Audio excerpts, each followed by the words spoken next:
ਸ਼ੇਰੇ Punjab 600 AM ਤੇ ਨਿੱਘਾ ਹਾਰਦਿਕ ਸਵਾਗਤ ਹੈ। ਮੈਂ ਤੁਹਾਡਾ ਮੇਜ਼ਬਾਨ ਹਰਜੀਤ ਸਿੰਘ ਗਿੱਲ ਸ਼ੋਅ ਲੈ ਕੇ ਤੁਹਾਡੀ ਸੇਵਾ 'ਚ ਹਾਜ਼ਰ। ਸ਼ੁੱਕਰਵਾਰ ਦਾ ਦਿਨ ਹੈ, 27 ਨਵੰਬਰ ਹੈ, ਵਰ੍ਹਾ 2020 ਦਾ, 14 ਮੱਘਰ ਨਾਨਕਸ਼ੇ ਸੰਮਤ 552।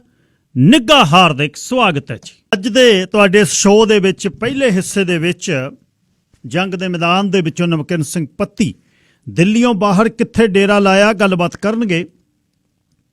ਫਿਰ ਹੋਰ ਖਬਰਾਂ ਕੁਝ ਸਥਾਨਕ ਰਵੀ ਕਾਹਲੋਂ ਹੋਣੀ ਆਉਣਗੇ 9:35 ਤੇ ਗੱਲਬਾਤ ਕਰਨਗੇ ਨਵੀਂ ਵਜ਼ਾਰਤ ਲਈ ਉਹਨਾਂ ਨੂੰ ਵੱਡਾ ਅਹੁਦਾ ਮਿਲਿਆ, ਉਸ ਦੇ ਬਾਰੇ ਕੀ ਸਰੀ ਨੂੰ ਪੂਰੀ ਰਿਪਰੈਜ਼ੈਂਟੇਸ਼ਨ ਮਿਲੀ। 7 MLA ਦੇ ਵਿੱਚੋਂ ਸਿਰਫ ਇੱਕ ਮਿਨਿਸਟਰ ਤੇ ਇੱਕ ਪਾਰਲੀਮੈਂਟਰੀ ਨਾ 2 ਮਿਨਿਸਟਰ ਤੇ ਇੱਕ ਪਾਰਲੀਮੈਂਟ ਦੀ ਸੈਕਟਰੀ। ਹੋਰ ਜਿਹੜੇ ਦਾਅਵੇਦਾਰ ਨਹੀਂ ਸੀ ਜਿਨ੍ਹਾਂ ਦਾ ਗੁਣਾ ਪੈਣਾ ਚਾਹੀਦਾ ਸੀ, ਜਿਨ੍ਹਾਂ ਨੇ ਉਸ ਸਮੇਂ ਪਾਰਟੀ ਦੀ ਭੱਲ ਬਣਾਈ ਜਦ ਪਾਰਟੀ ਸਾਰੀ ਉਹ ਡੁੱਬ ਗਈ ਸੀ, ਜਗਰੂਪ ਸਿੰਘ ਬਰਾੜ ਵਰਗੇ। ਤੇ ਹੋਰ ਜਿਨੀ ਸਿਮਜ਼ ਹੋਣੀ ਬਹੁਤ ਵੱਡੇ ਪੋਰਟਫੋਲੀਓ ਉਹਨਾਂ ਨੇ ਕੀਤੇ ਨੇ, ਉਹਨਾਂ ਦਾ ਗੁਣਾ ਨਹੀਂ ਕੀ ਪਿਆ, ਕਾਰਨ ਕੀ ਹੈ, ਇਸ ਦੇ ਬਾਰੇ ਕੋਸ਼ਿਸ਼ ਕਰਾਂਗੇ ਰਵੀ ਕਾਹਲੋਂ ਉਹਨਾਂ ਨੂੰ ਪੁੱਛਣ ਲਈ। ਬਾਕੀ ਤਾਂ ਮਰਜ਼ੀ ਪ੍ਰੀਮੀਅਰ ਦੀ ਆ, ਪਾਰਟੀ ਦੀ ਹੈ, ਤੇ MLA ਨੂੰ ਜਿਵੇਂ ਉਹ ਕਹਿੰਦੇ ਹੁੰਦਾ ਤਾਂ ਉਸ ਤਰ੍ਹਾਂ ਹੀ ਆ, ਪਰ ਸਰੀ ਦੀ ਰਿਪਰੈਜ਼ੈਂਟੇਸ਼ਨ ਖੁੱਸੀ ਲੱਗਦੀ ਹੈ। ਇਸ 'ਤੇ ਗੱਲਬਾਤ ਹੋਏਗੀ। 10:10 ਤੇ ਏਸ਼ੀਆ ਦੀ ਰਾਜਨੀਤੀ, ਏਸ਼ੀਆ ਦੀ ਭੂ ਰਾਜਨੀਤੀ ਤੇ ਉੱਘੇ ਸਿੱਖ ਚਿੰਤਕ ਜਿਨ੍ਹਾਂ ਨੂੰ ਬਹੁਤ ਵਾਰ ਤੁਸੀਂ KRPI ਤੇ ਸੁਣਿਆ, ਸਰਦਾਰ ਅਜੇਪਾਲ ਸਿੰਘ ਬਰਾੜ ਦਿੱਲੀ ਦੇ ਬਾਰਡਰ ਤੋਂ ਪੰਜਾਬ ਨੂੰ ਜਾ ਰਹੇ ਨੇ ਜਾਂ ਲੰਘਣ ਨਾ ਦਿੱਤਾ, ਉਹਨਾਂ ਨਾਲ ਗੱਲਬਾਤ ਹੋਏਗੀ ਕਿ ਸੰਘਰਸ਼ ਦੀ ਸੇਧ ਕਿੱਧਰ ਨੂੰ ਹੋਏਗੀ, ਕੀ ਹੋਏਗਾ, ਕੀ ਇਹ ਸੰਘਰਸ਼ ਦਾ ਮੂੰਹ ਮਹਾਂਦਰਾ ਸਿੱਖਾਂ ਦੇ ਵੱਧ ਅਧਿਕਾਰਾਂ ਵੱਲ ਨੂੰ ਲੈ ਕੇ ਤੁਰੇਗਾ। ਯੂਨੀਅਨਾਂ ਜਿਹੜੀਆਂ ਸਿੱਖਾਂ ਦੇ ਜਕਾਰੇ ਤੋਂ ਵੀ ਤੰਗੀ ਸੀ, ਕਿਉਂਕਿ ਉਹ ਇਸ ਤਰ੍ਹਾਂ ਹੀ ਬਰਾਟ ਅਪ ਹੋਏ ਨੇ, ਉਹਨਾਂ ਦਾ ਕਸੂਰ ਨਹੀਂ, ਪਰ ਜਿਹੜੀ ਉਹਨਾਂ ਨੇ ਮੁਹਿੰਮ ਵਿੱਢੀ ਆ 31 ਨੇ, ਉਹਨਾਂ ਲਈ ਉਹਨਾਂ ਦਾ ਸਤਿਕਾਰ ਆ, ਸਲਿਊਟ ਹੈ। ਉਹ ਆਪਣੇ ਤਰੀਕੇ ਨਾਲ ਰਹਿਣਗੇ, ਇਸੇ ਤਰ੍ਹਾਂ ਹੀ ਰਹੇ ਨੇ 1975 ਤੋਂ ਲੈ ਕੇ ਉਹ 72 ਤੋਂ, ਉਹਨਾਂ ਨੂੰ ਕੋਈ ਉਸ ਦਾ ਦੋਸ਼ ਨਹੀਂ। ਪਰ ਜਿੰਨਿਆਂ ਨਾਲ ਮੀਡੀਆ ਗੱਲ ਕਰ ਰਿਹਾ, ਅਚਾਨਕ ਉਹਨਾਂ ਦੀਆਂ ਗੱਲਾਂ ਇਹੀ ਨੇ ਬਈ ਇਹ ਉਹ ਕੌਮ ਹੈ ਜਿਨ੍ਹਾਂ ਦੇ ਵੱਡਿਆਂ ਤੇ ਛੋਟੇ ਸਾਹਿਬਜ਼ਾਦਿਆਂ ਦਾ ਸ਼ਹੀਦੀ ਦਿਨ ਆ ਰਿਹਾ ਅਗਲੇ ਮਹੀਨੇ। ਇਹ ਦਿੱਲੀ ਦੇ ਵੱਸ ਦੀਆਂ ਗੱਲਾਂ ਨਹੀਂ, ਇਹ ਦਿੱਲੀ ਲਾਲ ਕਿਲੇ ਦੀ ਉਹ ਸਲੀਬ ਜਿਹਦੇ ਉੱਪਰ ਕੁਰਸੀਆਂ ਡਹਿੰਦੀਆਂ ਤੀ, ਘੋੜਿਆਂ ਦੇ ਪਿੱਛੇ ਪਾ ਕੇ ਰਾਮਗੜੀਏ ਬੁੰਗੇ 'ਚ ਪਈ ਆ, ਬੁੰਗੇ 'ਚ ਜਾ ਕੇ ਵੇਖ ਲਿਓ। ਇਹ ਦਿੱਲੀ ਦੇ ਵੱਸ ਦੀਆਂ ਗੱਲਾਂ ਨਹੀਂ। ਰਾਜਨੀਤੀ ਕੀ ਹੋ ਰਹੀ ਹੈ, ਪੰਜਾਬ ਨੂੰ ਸਾਂਭਣ ਵਾਲੀ, ਪੰਜਾਬ ਦਾ ਪਿਆਰ ਕਰਨ ਵਾਲੀ ਆਮ ਆਦਮੀ ਪਾਰਟੀ, ਜਿਹਦੇ ਤੋਂ ਪੰਜਾਬ ਦਾ ਭਲਾ ਲੋਕ ਮੰਗਦੇ ਨੇ, ਉਸ ਦੀ ਗੱਲਬਾਤ ਕੇਜਰੀਵਾਲ ਕੀ ਕਰ ਸਕਦਾ ਸੀ, ਕੀ ਅਧਿਕਾਰ ਖੇਤਰ ਸੀ ਉਹਦੇ 'ਤੇ, ਇਸ 'ਤੇ ਵੀ ਗੱਲਬਾਤ ਹੋਏਗੀ। ਅਜੇਪਾਲ ਸਿੰਘ ਬਰਾੜ ਉਹਨਾਂ ਨੂੰ ਪੁੱਛਾਂਗੇ। ਮੇਰਾ ਪਿੰਡ ਮੇਰੇ ਖੇਤ ਦੇ ਵਿੱਚ ਅੱਜ ਕੁਛ ਸਮਾਂ ਜਿੰਨਾ ਵੀ ਮਿਲਿਆ ਤੁਹਾਡੀਆਂ ਗੱਲਾਂ ਬਾਤਾਂ ਤੋਂ ਬਾਅਦ, ਤਾਂ ਖੇਤਾਂ ਦੇ ਰਾਜਿਆਂ ਦੀ ਗੱਲ ਕਿੱਥੇ ਚੱਲੀ, ਗ੍ਰੀਨ ਰੈਵੋਲਿਊਸ਼ਨ ਤੋਂ ਆ ਕੇ ਅਸੀਂ ਕਿੱਥੋਂ ਤੁਰੇ, ਗ੍ਰੀਨ ਰੈਵੋਲਿਊਸ਼ਨ ਕਿਵੇਂ ਤੁਰਿਆ, ਗ੍ਰੀਨ ਰੈਵੋਲਿਊਸ਼ਨ ਤੋਂ ਬਾਅਦ ਖੁਦਕਸ਼ੀਆਂ ਦਾ ਦੌਰ, ਪ੍ਰਦੇਸ਼ ਪ੍ਰਵਾਸ ਦਾ ਦੌਰ ਤੇ ਭਵਿੱਖ, ਇਸ 'ਤੇ ਗੱਲਬਾਤ ਹੋਏਗੀ। ਸ਼ੇਰੇ ਪੰਜਾਬ radio.ca ਵੈਬਸਾਈਟ ਹੈ, ਜਿੱਥੇ ਵੀ ਹੋ ਲਿਸਨ ਲਾਈਵ ਸੁਣ ਰਹੇ ਹੋ। 604 204 0600 ਇੱਕ ਨੰਬਰ ਹੈ, 6042040600 6042422890 604 242 2890 ਇਹ ਵੀ ਔਨ ਏਅਰ ਨੰਬਰ ਹੈ। ਫੂਸ ਦੇ ਰੋਟ ਸੀ ਥੱਪਣੇ ਸਮਿਆਂ ਦਿਆਂ ਅਵਤਾਰਾਂ, ਕਾਨਿਆਂ ਨੂੰ ਸੀ ਮਹਿਲ ਕਹਾਉਣਾ ਸ਼੍ਰੀ ਸਾਹਿਬ ਤਲਵਾਰਾਂ। ਘਾਹ ਫੂਸ ਦੇ ਰੋਟ ਸੀ ਥੱਪਣੇ ਸਮਿਆਂ ਦੇ ਅਵਤਾਰਾਂ, ਕਾਨਿਆਂ ਨੂੰ ਸੀ ਮਹਿਲ ਕਹਾਉਣਾ ਸ਼੍ਰੀ ਸਾਹਿਬ ਤਲਵਾਰਾਂ। ਸਤ ਸੁਹਾਣਾ ਤੇ ਮਸਕੀਨਾ ਅੱਖਰ ਦਾ ਚੌਬਾਰਾ, ਚੌਬਾਰੇ ਚੋਂ ਹੇਠਾਂ ਉੱਤਰ ਪਰਖਣੀਆਂ ਸੀ ਧਾਰਾਂ। ਕੱਚੀ ਗੜੀ ਚੋਂ ਕੀ ਲੱਭਦਾ ਹੈ ਰੇਤਾ ਮਿੱਟੀ ਗਾਰਾ, ਪਰ ਉਸ ਗੜੀ ਚੋਂ ਕੀ ਨਾ ਲੱਭਾ ਕੜਕ ਦਮਕ ਲਿਸ਼ਕਾਰਾ। ਇੱਕ ਦਿਨ ਉੱਡਦੇ ਬਾਜ ਨੂੰ ਕਹਿੰਦਾ ਨਾਨਕ ਦਾ ਵਣਜਾਰਾ, ਚੀਰ ਨਾ ਸਕਦਾ ਚਾਨਣ ਮਿੱਤਰਾ ਇਸ ਦੁਨੀਆ ਦਾ ਆਰਾ। बैठण नूं सी तख्त बथेरे चंदन का सवारा। ओए खालसियां ने करना सी पर तारियां हेठ अतारा। खालसियां ने करना सी दिलिए तारियां हेठ उतारा। हरमनजीत राणी तत्त च लिखदा। हरजीत सिंह गिल शो दे स्पॉन्सर ब्रांड जैसल BMW बाउंड्री ते लोहिट। अच्छा हाँ तो बरनाले तो ਜਿਹੜਾ ਬਰਨਾਲਾ ਕੱਟੂ ਤੋਂ ਆ ਹੈ। ਅੱਛਾ ਸਾਡੇ ਕੋਈ ਬੱਚਾ ਨਹੀਂ ਹੈਗਾ, ਅਸੀਂ ਦੋਏ ਜੀ ਆ, ਇੱਕ ਤਰ੍ਹਾਂ ਬਾਪੂ ਇੱਕ ਮੈਂ। ਅੱਛਾ ਤੇ ਜੇ ਸਾਡੇ ਮਾਤਾ ਤੇਰੇ ਸਾਰੇ ਪੁੱਤ ਹੀ ਆ, ਕੋਈ ਗੱਲ ਨਹੀਂ। ਹਾਂ ਇਹ ਮੇਰੇ ਬਣਨਗੇ ਸਾਰੇ। ਹਾਂ ਇਹ ਸਾਹਿਬਜ਼ਾਦੇ ਵਾਂਗੂ ਮੇਰੇ ਹੀ ਨੇ ਸਾਰੇ। ਬਿਲਕੁਲ ਬਿਲਕੁਲ ਮੇਰੇ ਹੀ ਨੇ। ਮੈਂ ਆਪਦੇ ਬਣਾਉਣੀ ਆ, ਮੈਂ ਇਹਨਾਂ ਤੋਂ ਪਹਿਲਾਂ ਕੁਰਬਾਨੀ ਦੇਊ ਜਿੱਥੇ ਮਰਜ਼ੀ ਝੋਕ ਦੇ। ਮੈਂ ਮਰਨੋਂ ਨਹੀਂ ਡਰਦੀ, ਮੈਂ ਤਾਂ ਖੱਪਣ ਝੋਲੇ ਚ ਪਾਇਆ ਹੀ। ਠੀਕ ਹੈ। ਬੇਬੇ ਗੱਲ ਕਰ ਰਹੀ ਹੈ ਕਿਸੇ ਪੱਤਰਕਾਰ ਨਾਲ ਵੀ ਪੁੱਤ ਬਰਨਾਲੇ ਦੇ ਪਿੰਡ ਕੱਟੂ ਤੋਂ ਆ, ਮੈਂ ਤੇ ਤੇਰਾ ਬਾਪੂ ਜੀ ਹੋਈ ਆ, ਔਲਾਦ ਨਹੀਂ ਸਾਡੇ ਕੋਈ। ਖੱਫਣ ਮੈਂ ਆਪਣਾ ਝੋਲੇ 'ਚ ਪਾਇਆ, ਪਹਿਲਾਂ ਕੁਰਬਾਨੀ ਦਊਂ, ਤੁਸੀਂ ਸਾਰੇ ਮੇਰੇ ਪੁੱਤੋਂ ਸਾਹਿਬਜ਼ਾਦੇ। ਇਹਨੂੰ ਹੁਣ ਮੋਦੀ ਕੀ ਸਮਝੇ ਤੇ ਅਮਿਤ ਸ਼ਾਹ ਕੀ ਸਮਝੇ। ਦਹੀਂ ਦੇ ਭੁਲਾਵੇਂ ਕਪਾਹ ਨੂੰ ਮੂੰਹ ਮਾਰ ਦਿਓ, ਜੀਬਾਂ ਛਿੱਲੀਆਂ ਜਾਣਗੀਆਂ, ਯਾਦ ਰੱਖਿਓ। ਨਵਕਿਨ ਸਿੰਘ ਪੱਤੀ ਕੁੰਡਲੀ ਵੈਰੀਅਰ ਤੋਂ ਮੇਰੇ ਨਾਲ ਨੇ। ਬਾਈ ਜੀ ਸਵਾਗਤ, ਸਤਿ ਸ੍ਰੀ ਅਕਾਲ। ਸ਼ੁਕਰੀਆ ਗਿੱਲ ਸਾਹਿਬ, ਸਭ ਤੋਂ ਪਹਿਲਾਂ ਤੁਹਾਨੂੰ ਤੇ ਸ਼ੇਰੇ ਪੰਜਾਬ ਰੇਡੀਓ ਦੇ ਸਾਰੇ ਹੀ ਸਰੋਤਿਆਂ ਨੂੰ ਪਿਆਰ ਭਰੀ ਸਤਿ ਸ੍ਰੀ ਅਕਾਲ ਜੀ। ਗਿੱਲ ਸਾਹਿਬ ਜੀਂਦ ਦੇ ਗੁਰਦੁਆਰਾ ਸਾਹਿਬ ਤੋਂ ਲੈ ਕੇ ਕੁੰਡਲੀ ਤੱਕ ਦਾ ਸਫ਼ਰ ਜਿਹੜਾ ਰਾਤ ਤੋਂ ਸੁਨੇਹਾ ਉੱਠ ਕੇ ਹੁਣ ਫੇਰ ਰਾਤ ਹੈ, ਉਹਦੇ ਬਾਰੇ ਪਹਿਲਾਂ ਸੁਣਨ ਵਾਲਿਆਂ ਨੂੰ ਦੱਸੋ ਜੀ। ਜੀ ਗਿੱਲ ਸਾਹਿਬ ਦੇਖੋ, ਪੰਜਾਬ ਦੇ ਜੰਮਿਆਂ ਨੂੰ ਨਿੱਤ ਮੁਹਿੰਮਾਂ ਤੇ ਬਹੁਤ ਸਾਰੇ ਰਾਹ ਰੋਕਣ ਦੀ ਜਿਹੜੀ ਕੋਸ਼ਿਸ਼ ਕੀਤੀ ਗਈ, ਪਰ ਇਹਨਾਂ ਨੂੰ ਕੀ ਪਤਾ ਹੈ ਕਿ ਇਹ ਲੋਹੇ ਦੀ ਗੱਲ ਕਰਦੇ ਨੇ ਤੇ ਲੋਹਾ ਇਹਨਾਂ ਨੇ ਖਾਧਾ ਹੈ। ਇਹ ਪਾਣੀ ਦੀਆਂ ਵਿਛਾੜਾਂ ਦੇ ਨਾਲ ਪੰਜਾਬੀਆਂ ਨੂੰ ਧੱਕਣਾ ਚਾਹੁੰਦੇ ਨੇ, ਪਰ ਇਹਨਾਂ ਨੂੰ ਇਹ ਨਹੀਂ ਪਤਾ ਵੀ ਇਹ ਤਾਂ ਸਵੇਰੇ ਉੱਠ ਕੇ ਕੁਰਲੀ ਵੀ ਜਿਹੜੀ ਹੈ ਉਹ ਮੋਟਰ ਦੀ ਧਾਰ ਤੋਂ ਚੂਲੀ ਲੈ ਕੇ ਕਰਦੇ ਨੇ। ਸੋ ਇਸ ਕਰਕੇ ਪੰਜਾਬੀਆਂ ਨੂੰ ਇਹ ਮੁਹਿੰਮਾਂ ਜਿਹੜੀਆਂ ਉਹ ਨਹੀਂ ਰੋਕ ਸਕੀਆਂ। ਗਿੱਲ ਸਾਹਿਬ, ਜਿਸ ਗੁਰਦੁਆਰਾ ਸਾਹਿਬ ਦੇ ਵਿੱਚ ਰਾਤ ਕਾਫਲੇ ਰੁਕੇ ਸੀ ਕਿਸਾਨਾਂ ਦੇ, ਉਂਝ ਤਾਂ ਸਾਰੇ ਹੀ ਗੁਰਦੁਆਰਾ ਸਾਹਿਬ, ਉਹਨਾਂ ਨੇ ਹੋਰ ਵੀ ਜ਼ਿਆਦਾ ਜੋਸ਼ ਆ ਜਿਹੜਾ ਭਰਿਆ, ਕਿਉਂਕਿ ਗੁਰਦੁਆਰਾ ਸਾਹਿਬ ਮੈਂ ਦੇਖੇ ਜ਼ਿਆਦਾਤਰ ਗੁਰਦੁਆਰਾ ਸਾਹਿਬ ਨੇ ਜਿਹੜੇ ਹਰਿਆਣਾ ਦੇ ਵਿੱਚ, ਉਹ ਜਾਂ ਤਾਂ ਸ਼੍ਰੀ ਗੁਰੂ ਤੇਗ ਬਹਾਦਰ ਸਾਹਿਬ ਜੀ ਦੇ ਨਾਂ ਦੇ ਉੱਤੇ ਨੇ ਜਾਂ ਸ਼੍ਰੀ ਗੁਰੂ ਅਰਜਨ ਦੇਵ ਜੀ ਦੇ ਨਾਂ ਦੇ ਉੱਤੇ ਨੇ। ਤਾਂ ਇਹ ਸਾਡੇ ਉਹ ਗੁਰੂ ਹੋਏ ਨੇ ਜਿਹੜੇ ਬਾਇਆ ਹਰਿਆਣਾ, ਜਿਹੜੇ ਦਿੱਲੀ ਨੂੰ ਵੰਗਾਰਨ ਆਏ ਔਰ ਦਿੱਲੀ ਨੂੰ ਵੰਗਾਰਦੇ ਗਏ। ਗੁਰੂ ਤੇਗ ਬਹਾਦਰ ਜੀ ਬਾਇਆ ਖਨੌਰੀ ਬਾਰਡਰ, ਜਿਹੜਾ ਉਹ ਹਰਿਆਣਾ ਉਸ ਵਕਤ ਤਾਂ ਪੰਜਾਬ ਦਾ ਹਿੱਸਾ ਸੀ, ਤੇ ਉਹ ਦਿੱਲੀ ਨੂੰ ਵੰਗਾਰ ਕੇ ਗਏ। ਤੋਂ 22 ਵਾਰ ਦਿੱਲੀ ਇਹ ਤੋਂ ਪਹਿਲਾਂ ਪੰਜਾਬੀਆਂ ਨੇ ਜਿੱਤੀ, 23ਵੀਂ ਵਾਰ ਅੱਜ ਜਿੱਤਣ ਆਏ ਨੇ। ਸੋ ਸਵੇਰੇ ਗੁਰਦੁਆਰਾ ਸਾਹਿਬ ਤੋਂ ਉੱਠ ਕੇ ਜਦੋਂ ਕਾਫਲਾ ਚੱਲਿਆ ਤਾਂ ਰਸਤੇ ਦੇ ਵਿੱਚ ਗਿੱਲ ਸਾਹਿਬ 15-15 ਫੁੱਟ ਚੌੜੀਆਂ ਜਿਹੜੀਆਂ ਇਹਨਾਂ ਨੇ ਟੋਏ ਪੱਟੇ ਹੋਏ ਸੀ, ਔਰ ਕਈ ਥਾਵਾਂ ਦੇ ਉੱਤੇ ਟਰੱਕ ਨੇ ਜਿਹੜੇ ਉਹ ਲਾਏ ਹੋਏ ਸੀ। ਮੈਂ ਟਰੱਕ ਯੂਨੀਅਨ ਵਾਲੇ ਨਾਲ ਠੇਕਾ ਕਰਕੇ ਆਏ ਹੁਣ ਵੀ ਭਾਈ ਤੂੰ ਪੂਰਾ ਦਿਨ ਟਰੱਕ ਨੇ ਜਿਹੜੇ ਉੱਥੇ ਹੀ ਖੜਾਉਣੇ ਨੇ। ਲੇਕਿਨ ਸਦਕੇ ਜਾਈਏ ਹਰਿਆਣੇ ਦੇ ਉਹਨਾਂ ਵੀਰਾਂ ਦੇ ਕਿ ਉਹਨਾਂ ਨੇ ਮੂਹਰੇ ਲਾਏ ਆਪਣੇ ਟਰੈਕਟਰ ਕਰਾਹ ਪਾ ਕੇ। ਉਹ ਕਹਿੰਦੇ ਗੱਲ ਹੀ ਕੋਈ ਨਹੀਂ, ਜਦੋਂ ਪੰਜਾਬੀ ਵੀਰ ਸਾਡੇ ਆਏ ਨੇ, ਜੀ ਆਇਆਂ ਨੂੰ ਸਵਾਗਤ, ਥਾਂ ਥਾਂ ਦੇ ਉੱਤੇ ਲੰਗਰ ਚਲਾਏ ਔਰ ਟਰੈਕਟਰ ਮੂਹਰੇ ਲਾਏ। ਗਿੱਲ ਸਾਹਿਬ ਉਹਨਾਂ ਨੇ ਟਰੈਕਟਰ ਮੂਹਰੇ ਲਾ ਕੇ ਉਹਨਾਂ ਨੇ ਪੱਧਰ ਕਰਤੀ ਧਰਤੀ, ਔਰ ਇਹਨਾਂ ਨੇ ਬਹੁਤ ਰੈਪਿਡ ਐਕਸ਼ਨ ਫੋਰਸ ਤੈਨਾਤ ਕੀਤੀ ਹੋਈ ਸੀ, ਹਰਿਆਣਾ ਪੁਲਿਸ ਤੈਨਾਤ ਕੀਤੀ ਹੋਈ ਸੀ। ਔਰ ਪੰਜਾਬੀ ਮੁੰਡੇ ਉਹਨਾਂ ਨੂੰ ਕਹਿੰਦੇ ਵੀ ਪਾਸੇ ਹਟ ਜਾਓ, ਸਾਡੀ ਲੜਾਈ ਤੁਹਾਡੇ ਨਾਲ ਨਹੀਂ ਹੈ। ਭਗਤ ਸਿੰਘ ਨੇ ਵੀ ਚੰਨਣ ਸਿਪਾਹੀ ਨੂੰ ਕਿਹਾ ਸੀ ਵੀ ਪਾਸੇ ਹਟ ਜਾ, ਸਾਡੀ ਲੜਾਈ ਤੇਰੇ ਨਾਲ ਨਹੀਂ ਅੰਗਰੇਜ਼ਾਂ ਨਾਲ ਹੈ। ਉਹ ਪਾਸੇ ਨਹੀਂ ਹਟਿਆ ਤੇ ਤੁਸੀਂ ਅੰਜਾਮ ਜਾਣਦੇ ਹੋ, ਸਾਡੀ ਲੜਾਈ ਤੁਹਾਡੇ ਨਾਲ ਨਹੀਂ ਹੈ। ਔਰ ਉਹਨਾਂ ਨੂੰ ਸਾਫ਼ ਤੌਰ ਦੇ ਉੱਤੇ ਮੈਕ ਤੋਂ ਬੋਲਿਆ ਗਿਆ ਕਿ ਸਾਡੀ ਲੜਾਈ ਹੈ ਜਿਹੜੀ ਉਹ ਨਰਿੰਦਰ ਮੋਦੀ ਨਾਲ ਹੈ। ਨਰਿੰਦਰ ਮੋਦੀ ਤੋਂ ਵੀ ਗਾਹਾਂ ਬਾਨੀਆਂ ਅਡਾਨੀਆਂ ਨਾਲ ਹੈ, ਉਹਨਾਂ ਤੋਂ ਵੀ ਗਾਹਾਂ ਅਮਰੀਕਾ ਦੇ ਵਿੱਚ ਬੈਠੇ ਉਹ ਸਾਮਰਾਜ ਦੇ ਨਾਲ ਹੈ ਜਿਹੜਾ ਇਹਨਾਂ ਸਾਰਿਆਂ ਦੀਆਂ ਨੀਤੀਆਂ ਘੜ ਕੇ ਇੱਥੇ ਤੋਰਦਾ ਹੈ। ਤਾਂ ਉਸ ਤੋਂ ਬਾਅਦ ਗਿੱਲ ਸਾਹਿਬ ਕੱਲ ਤੋਂ ਲੈ ਕੇ ਮੈਂ ਜੋ ਦੇਖਿਆ ਕਿ ਹਰਿਆਣਾ ਪੁਲਿਸ ਨੇ ਕਿਤੇ ਵੀ ਮੂਹਰੇ ਹੋਣ ਦੀ ਕੋਸ਼ਿਸ਼ ਕੀਤੀ ਜ਼ਰੂਰ, ਪਰ ਅੜੀ ਨਹੀਂ ਹੈ। ਪਤਾ ਨਹੀਂ ਤਾਂ ਉਹਨਾਂ ਨੂੰ ਪੰਜਾਬੀਆਂ ਦੇ ਹੌਸਲੇ, ਦ੍ਰਿੜਤਾ ਔਰ ਦਲੇਰੀ ਜਿਹੜੀ ਆ ਉਹ ਸਾਹਮਣੇ ਆਈ ਤਾਂ ਕਿਤੇ ਵੀ ਜਿਹੜੀ ਨਾ ਰੈਪਿਡ ਐਕਸ਼ਨ ਫੋਰਸ ਅੜੀ ਇਹਨਾਂ ਦੀ, ਨਾ ਕੋਈ ਹੋਰ ਫੋਰਸ ਅੜੀ। ਉਹਨਾਂ ਨੇ ਕੋਸ਼ਿਸ਼ਾਂ ਜ਼ਰੂਰ ਕੀਤੀਆਂ, ਬੰਦਸ਼ਾਂ ਜ਼ਰੂਰ ਲਾਈਆਂ, ਟੋਏ ਪੱਟੇ, ਰੋੜੇ ਸਿੱਟੇ, ਵੱਡੇ ਵੱਡੇ ਪੱਥਰ ਲਿਆ ਕੇ ਸਿੱਟੇ, ਕਰੇਨਾਂ ਖੜਾਈਆਂ, ਪਰ ਜਦੋਂ ਪੰਜਾਬੀਆਂ ਨੇ ਚੱਕ ਕੇ ਕਰੇਨਾਂ ਪਰੇ ਕਰਤੀਆਂ ਤਾਂ ਉਹ ਸਾਹਮਣੇ ਨਹੀਂ ਆਏ। ਸੋ ਪੰਜਾਬੀਆਂ ਦੇ ਕਾਫੜੇ ਜਿਹੜੇ ਉਹ ਤੁਰੇ ਔਰ ਤੁਰਦੇ ਹੋਏ ਸਿੱਧੇ ਆ ਕੇ ਦਿੱਲੀ ਦੇ ਬਾਰਡਰ ਦੇ ਉੱਤੇ ਜਿੱਥੇ ਬੈਰੀਗੇਡ ਲੱਗੇ ਹੋਏ ਸੀ ਉਹ ਵੀ ਪੱਟ ਕੇ ਮਾਰੇ। ਦਿੱਲੀ ਦੀ ਪੁਲਿਸ ਨੂੰ ਵੀ ਪਿੱਛੇ ਹਟਣ ਦੇ ਲਈ ਮਜਬੂਰ ਕੀਤਾ।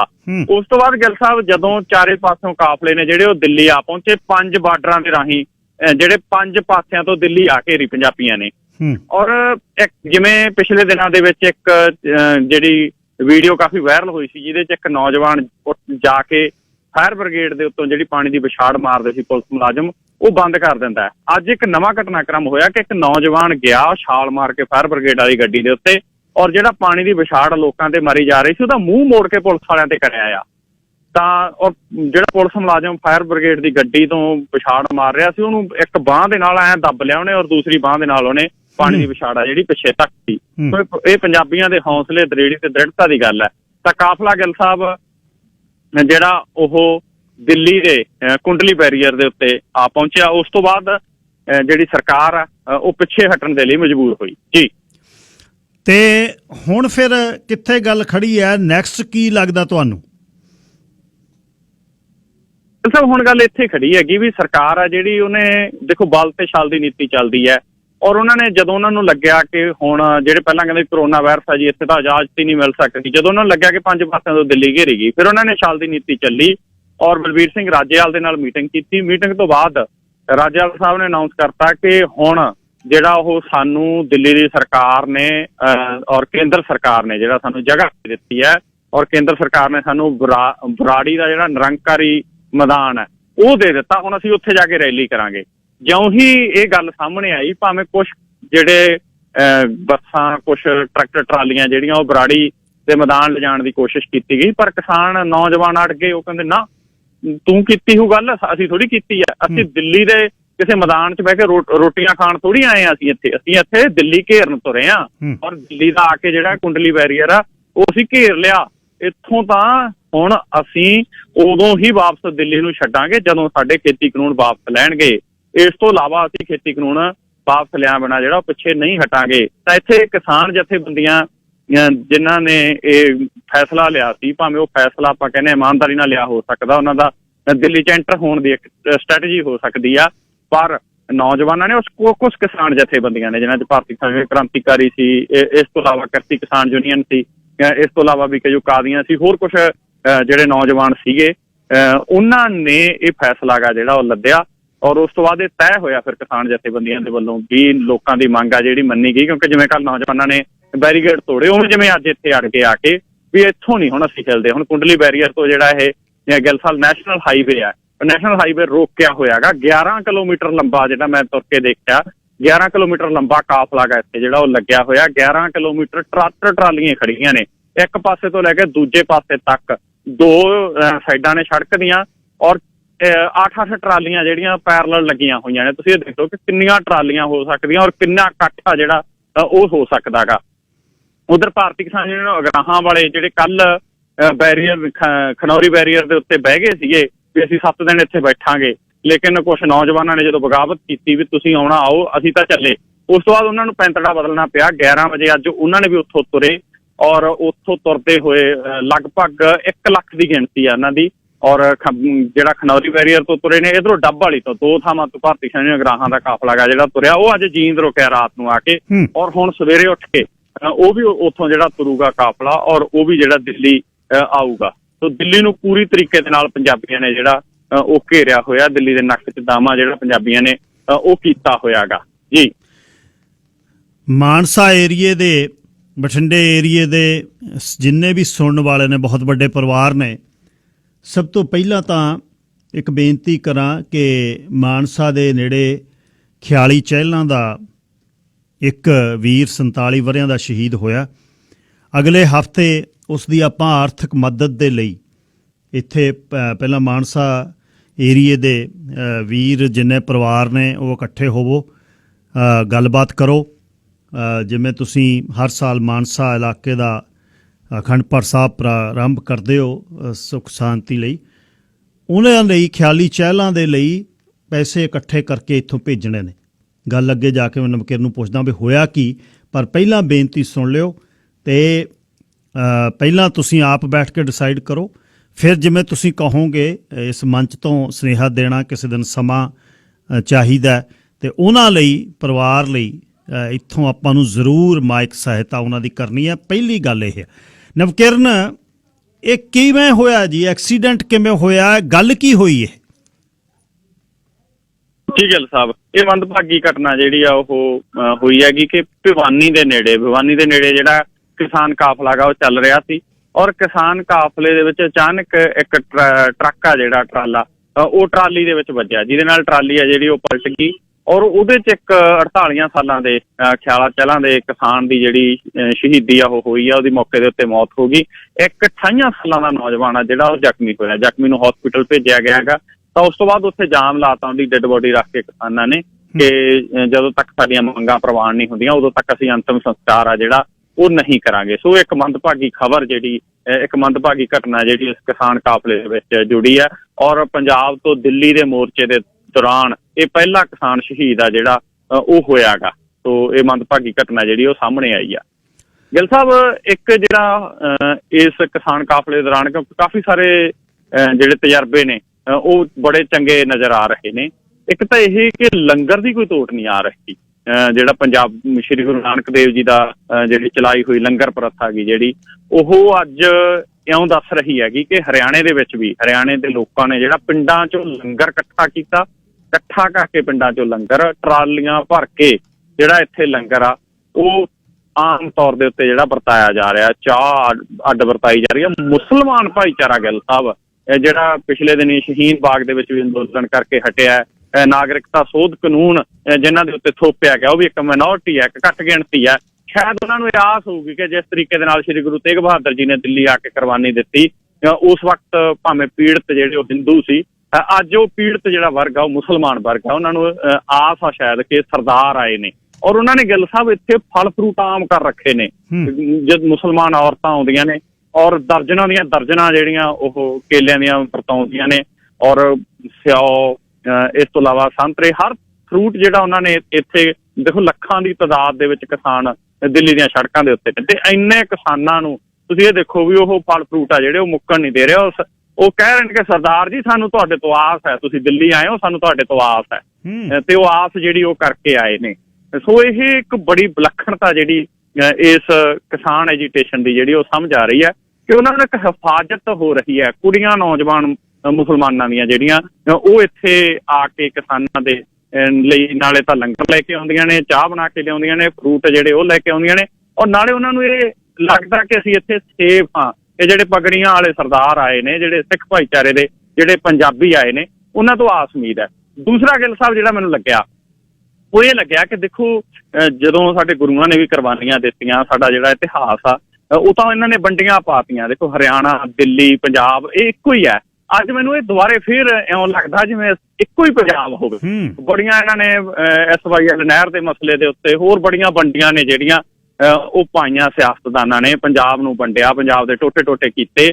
ਔਰ ਅੱਜ ਜਦੋਂ ਪੰਜਾਬ ਤੋਂ ਕਾਫਲਾ ਤੁਰਿਆ, ਪੰਜਾਬ ਦੇ ਅੰਦਰੋਂ ਕਾਫਲਾ ਤੁਰਿਆ, ਹਰਿਆਣੇ ਦੇ ਪਿੰਡਾਂ ਦੇ ਵਿੱਚ ਦੀਆਂ ਲੱਗੇ ਹੀ ਨਹੀਂ ਵੀ ਇਹ ਪੰਜਾਬ ਦੇ ਪਿੰਡ ਨਹੀਂ ਹੈਗੇ। ਜਿਹੜੇ ਮਰਜ਼ੀ ਪਿੰਡ 'ਚ ਲੋਕ ਸਵਾਗਤ ਕਰ ਰਹੇ ਨੇ, ਲੋਕ ਤਾੜੀਆਂ ਮਾਰ ਰਹੇ ਨੇ, ਨਾਅਰੇ ਮਾਰ ਰਹੇ ਨੇ, ਔਰ ਕਹਿ ਰਹੇ ਨੇ ਕਿ ਸਾਡਾ ਭਾਈਚਾਰਾ ਗਾ ਜਿਹੜਾ ਉਹ ਆ ਗਿਆ। ਔਰ ਇੱਧਰੋਂ ਦਿੱਲੀ ਦੇ ਲੋਕ ਨੇ, ਦਿੱਲੀ ਦੀ ਯੂਨੀਵਰਸਿਟੀ ਦੇ DSU ਦੇ ਜਿਹੜੇ ਸਟੂਡੈਂਟ ਨੇ ਗਿੱਲ ਸਾਹਿਬ, ਦਿੱਲੀ ਯੂਨੀਵਰਸਿਟੀ ਦੇ, ਜਵਾਹਰ ਲਾਲ ਨਹਿਰੂ ਯੂਨੀਵਰਸਿਟੀ ਦੇ, ਜਿੰਨੀਆਂ ਯੂਨੀਵਰਸਿਟੀਆਂ ਦੇ ਵਿਦਿਆਰਥੀ ਨੇ, ਉਹ ਇੱਥੇ ਆ ਕੇ ਬੜਾ ਸੋਹਣਾ ਉਹਨਾਂ ਨੇ ਗੀਤ ਗਾਏ ਨੇ ਡਫਲੀਆਂ ਦੇ ਉੱਤੇ, ਔਰ ਉਹਨਾਂ ਨੇ ਭਾਈਚਾਰਕ ਏਕਤਾ ਦਾ ਸਬੂਤ ਆ ਜਿਹੜਾ ਉਹ ਦਿੱਤਾ, ਜਿਹਦੇ ਤੋਂ ਇਉਂ ਲੱਗਦਾ ਗਿੱਲ ਸਾਹਿਬ ਕਿ ਉਹ ਪੰਜਾਬ, ਜਿਹੜੇ ਪੰਜਾਬ ਦਾ ਹਿੱਸਾ ਦਿੱਲੀ ਸੀ, ਜਿਹੜੇ ਪੰਜਾਬ ਦਾ ਹਿੱਸਾ ਹਰਿਆਣਾ ਸੀ, ਜਿਹਦੇ ਤੇ ਮਹਾਰਾਜਾ ਰਣਜੀਤ ਸਿੰਘ ਨੇ ਰਾਜ ਕੀਤਾ, ਜਿੱਥੇ ਬਾਬਾ ਬੰਦਾ ਸਿੰਘ ਬਹਾਦਰ ਨੇ ਜ਼ਮੀਨਾਂ ਵੰਡੀਆਂ, ਅੱਜ ਉਹ ਪੰਜਾਬ ਫਿਰ ਏਕਤਾ ਸਬੂਤ ਦੇ ਰਿਹਾ, ਔਰ ਇਸ ਪਾਸੇ ਨੂੰ ਵੱਧ ਰਿਹਾ ਕਿ ਭਾਵੇਂ ਹੁਕਮਰਾਨਾਂ ਨੇ ਸਾਨੂੰ ਅੱਡ ਕਰਤਾ, ਪਰ ਇਹ ਪੰਜਾਬ ਸਾਂਝਾ ਗਾ। ਭਾਵੇਂ ਦਿੱਲੀ ਨੂੰ 22 ਵਾਰ ਪਹਿਲਾਂ ਜਿੱਤਿਆ, 23ਵੀਂ ਵਾਰ ਜਿੱਤਣ ਆ ਰਹੇ ਨੇ ਪੰਜਾਬੀ, ਤੇ ਦਿੱਲੀ ਉਹਨਾਂ ਦੀ ਹੈ, ਔਰ ਦਿੱਲੀ ਦਾ ਦਿਲ ਪੰਜਾਬੀਆਂ ਦਾ ਹੈ।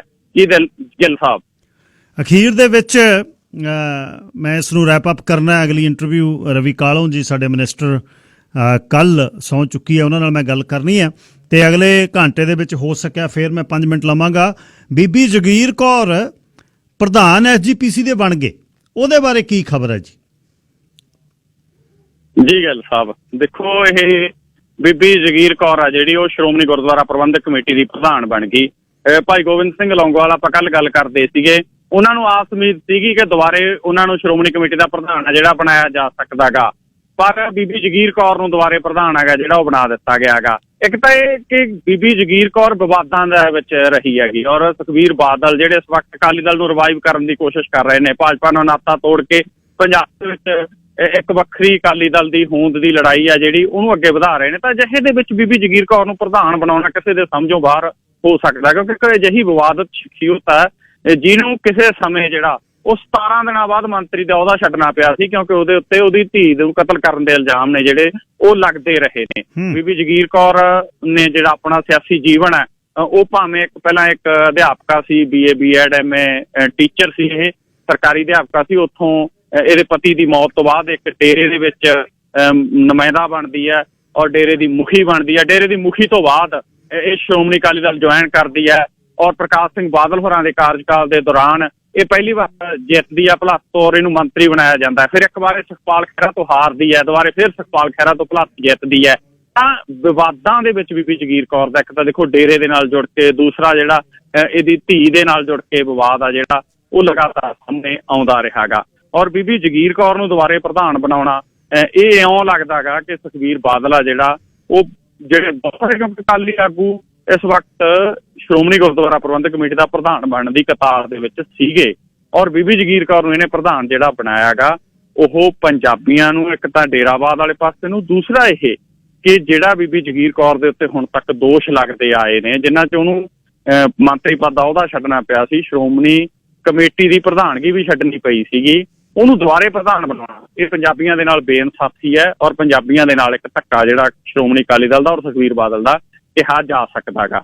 ਦੂਸਰਾ ਇਹ ਗਿੱਲ ਸਾਹਿਬ ਕਿ ਬੀਬੀ ਜਗੀਰ ਕੌਰ ਨੂੰ ਜਿਹੜਾ ਪ੍ਰਧਾਨ ਬਣਾਇਆ ਬਰੋਬਰ ਦੇ ਉੱਤੇ ਢੀਂਡਸਾ ਗਰੁੱਪ ਨੇ ਆਪਣਾ ਉਮੀਦਵਾਰ ਖੜਾ ਕੀਤਾ ਸੀ, ਮਾਸਟਰ ਮਿੱਠੂ ਸਿੰਘ ਕਾਨੇਕੇ, ਔਰ ਉਹਨੂੰ ਢੀਂਡਸਾ ਗਰੁੱਪ ਨੇ ਉਮੀਦਵਾਰ ਖੜਾ ਕੀਤਾ ਸੀ, ਉਹਨੂੰ ਮਹਿਜ਼ 20 ਵੋਟਾਂ ਪਈਆਂ ਔਰ ਬੀਬੀ ਜਗੀਰ ਕੌਰ 100 ਦੇ ਲਗਭਗ ਵੋਟਾਂ ਦੇ ਫਰਕ ਦੇ ਨਾਲ ਜਿਹੜਾ ਉਹ ਸ਼੍ਰੋਮਣੀ ਗੁਰਦੁਆਰਾ ਪ੍ਰਬੰਧਕ ਕਮੇਟੀ ਦੀ ਪ੍ਰਧਾਨ ਚੁਣੀ ਗਈ।